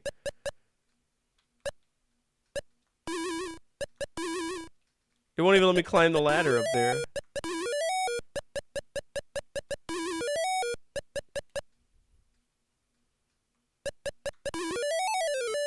Okay, he can't know. Okay, whatever. This game could fuck off. It's dreadful.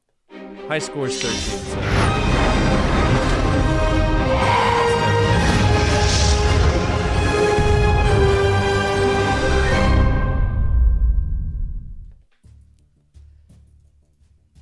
Alright. 8,000 on a fuck off. That's not good. This is known as the worst version of this for a reason. Thanks, Coleco. Great joke on Atari. I'm gonna give it an F. It's shit. Don't play it.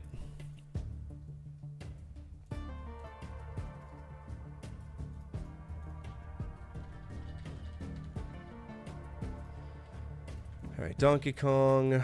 What's the next one we're doing? Apparently it was on the 7800 as well. I don't know if I have a way to play 7800 games. I mean, I got...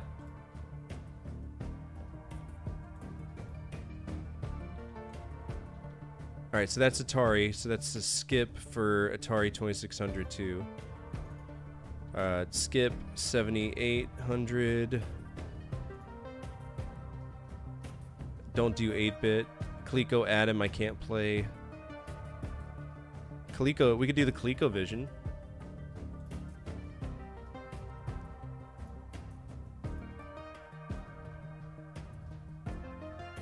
Gear Loco. So this is the ColecoVision. Let's see what it plays like.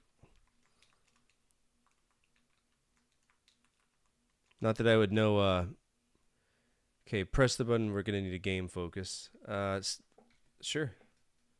Press button on keypad. 1. I don't know what I just hit. This looks so good! It's even got the sound effects. I will say, it is kind of weird that the stage is mirrored and that the barrels are kind of doing whatever they want. Like, Donkey Kong shouldn't be on the right. That's really strange, and it's like, okay, this pissed me off.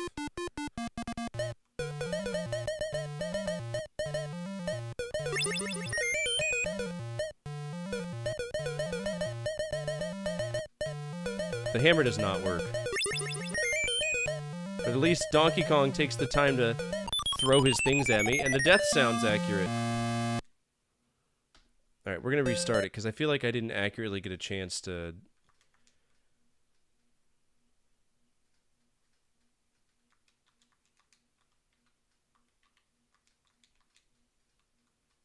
So 1 equals skill 1, 1 player. But my game focus is on, and I'm hitting 1. But it's defaulting to 3. Which I feel like is the heavier difficulty. Because the barrels shouldn't shoot my way immediately. Yeah, so I gotta figure out what the controls for this are. Okay, 1 1 1 1 1 1 1 1 1 1 1 1 1 1 1 1 1 1 1. And it keeps going to 3, but I don't know what that means.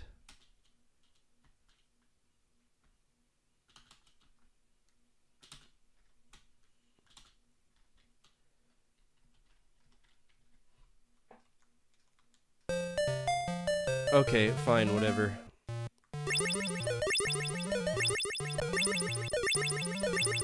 Let's put it on the hardest difficulty.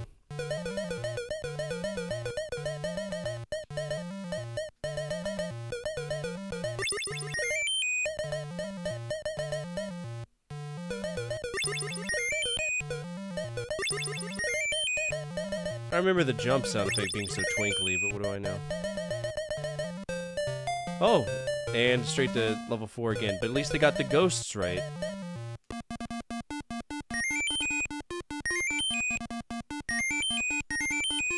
Okay, so I'm not too fond on having to, like, run over... My body shouldn't be the thing that kills these ghosts. I don't like that. Like, it makes me not want to pick up these things at all. There's no point.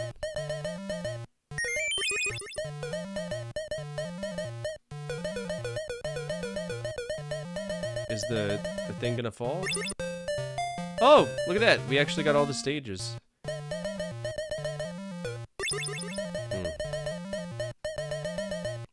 You had to play Toy Pop? Top Pop because you thought about it? Oh no. That's not the right fire. Okay. I did not leap. Stop it.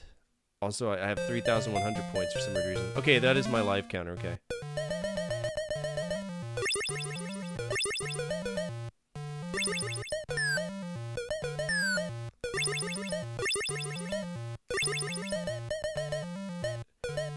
Alright, they definitely took some creative liberty here because those ghosts shouldn't be on this stage. That's not right. Don't do that.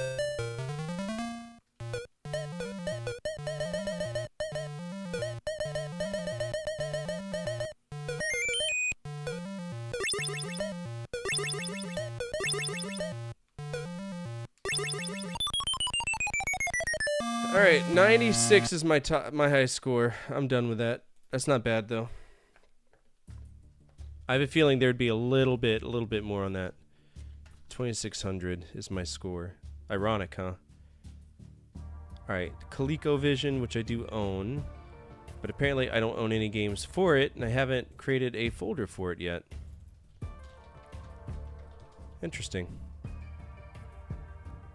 And that is black. I really haven't? Interesting. Very interesting. Okay. Well, let's steal from Atari again. Let's take their little thing right here. Get in, losers. We're seizing the means of production today. ColecoVision Cherry? What do you mean?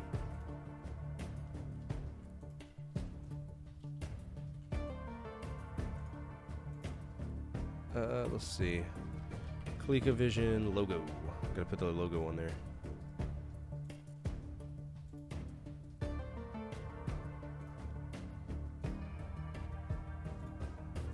Alright, insert image in cell. We're gonna use the ColecoVision logo. Love to see it. Yoink and yoink. Let's make it light little yellow. That seems right. Alright, that was Donkey Kong. I'm gonna assume that this game costs $40.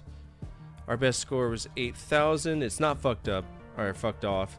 I think it's a great game. I'm gonna go ahead and give it an A. That's a very fair game grade considering, right? This version is eons better than what they shit out on Atari.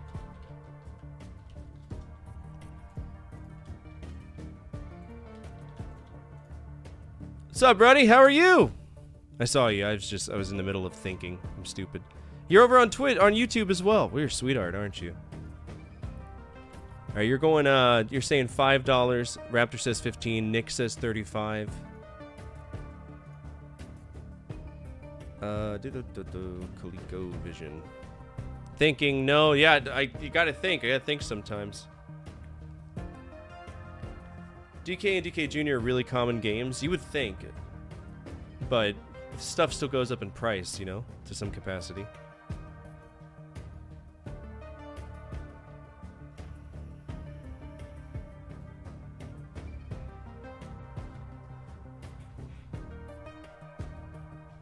Well, yeah, because you got to think, back when I started streaming, I was true hardware only. I was not emulation at all, right? And while I do own a ColecoVision, I don't own any games for it.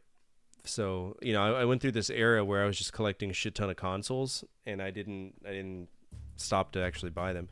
All right, so it looks like it's gonna be cheap as dirt, $9.99. We got it down to $9. I don't think we're gonna. Oh, $7.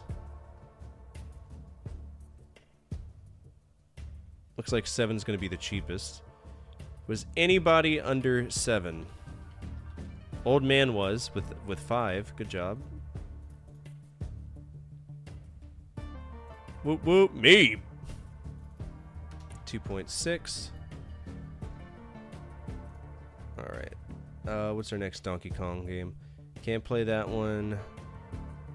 There's a dedicated handheld, 1982 from Coleco. We can check that out. Gotta bear in mind that this is the Coleco version. That was Nintendo. That's Nintendo as well. That's Microversus. Alright, I think this is it. Yes, this is the Coleco version. We get to play a different one. This is really cool.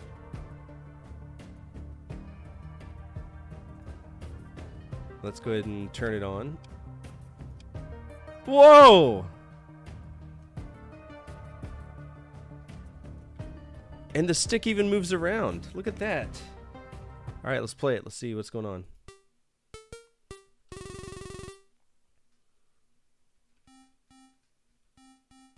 Okay, so those are ladders. Are these the girders? I'm very confused. Okay, what's our jump button? Controller inner one. Okay. Hello? Did I walk off the stage? I did! I walked off the stage! Alright, let's start it over again. Zoom in a little bit too. Okay.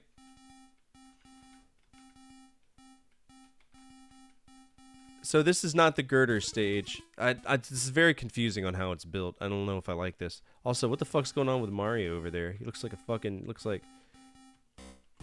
Ah, this is rough. This is not good.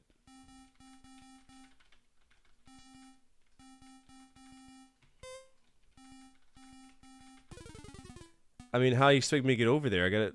What?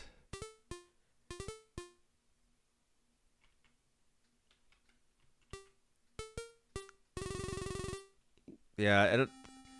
This might be this is not good.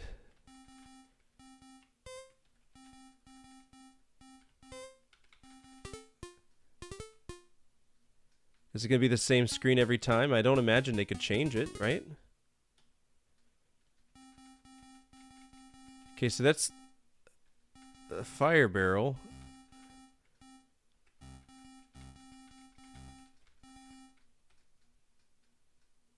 Is that a win? I don't know.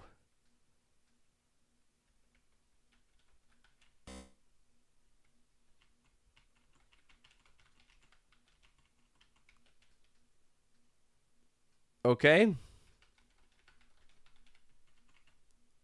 I think that might be it.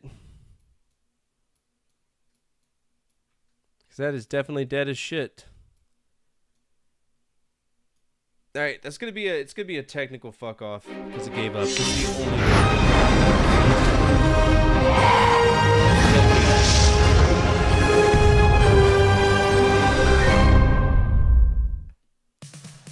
All right, so that was Donkey Kong.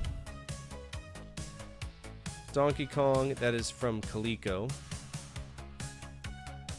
I'm going to say this costs 20 bucks. It's horrible. I don't think that it's going to be that expensive. This is really weird and not really representative of the game at all.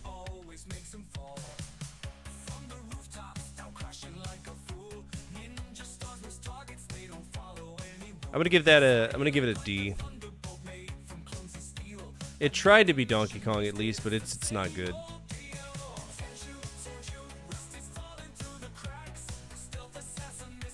Certain things Donkey Kong doesn't work on, and Tiger Electronics is one of them.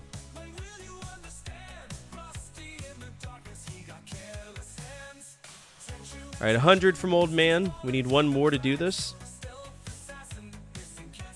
And then we're probably going to wrap it up because it is 2 in the morning. We've been going on for almost 4 hours. We had fun. I had fun tonight.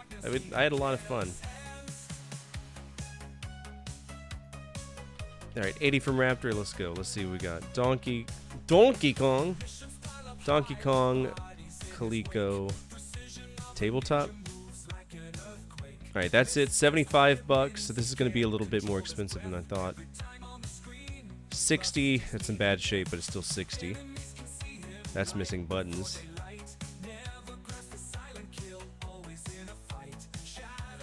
We got it down to 60, but I'd probably buy a better version. So I said 20. Did anybody go above me? So Old Man and Raptor, you were both over. So I'm going to get the points there. And that's going to be it for tonight. Thank you so much for hanging out with me tonight. Even though we went through a lot of technical difficulties, we did some cool things. We played and discovered a website that lets us play these Tiger Electronics games. I think it's wonderful. We also played our first ever Coleco game, and I'm excited about that as well. ColecoVision specifically. Tomorrow and Tuesday, we're going to be playing Resident Evil 5 with Nick, right? King Nick 69, our lead moderator, very close friend of mine. And we're going to be playing it on PC, so we're not going to be doing the PS3 version. We're going to be doing the PC version through Steam. If you want to, feel free to check out my YouTube. Also have a Discord. I'm not much for the Discord grind, but if you want to check it out, you can. And for everybody watching on YouTube right now, feel free to come on over to Twitch because there's a lot more I can do for you, be it sound effects, stream loots, cards, or channel point redeems, things that I cannot incorporate right now because YouTube just doesn't have them. If you want to guide the raid, feel free to do so at this time. Otherwise, we're going to find somebody playing an arcade game, which isn't something I tend to see that often ever since Galaxian wrapped up. But maybe we'll see somebody doing something interesting or fun.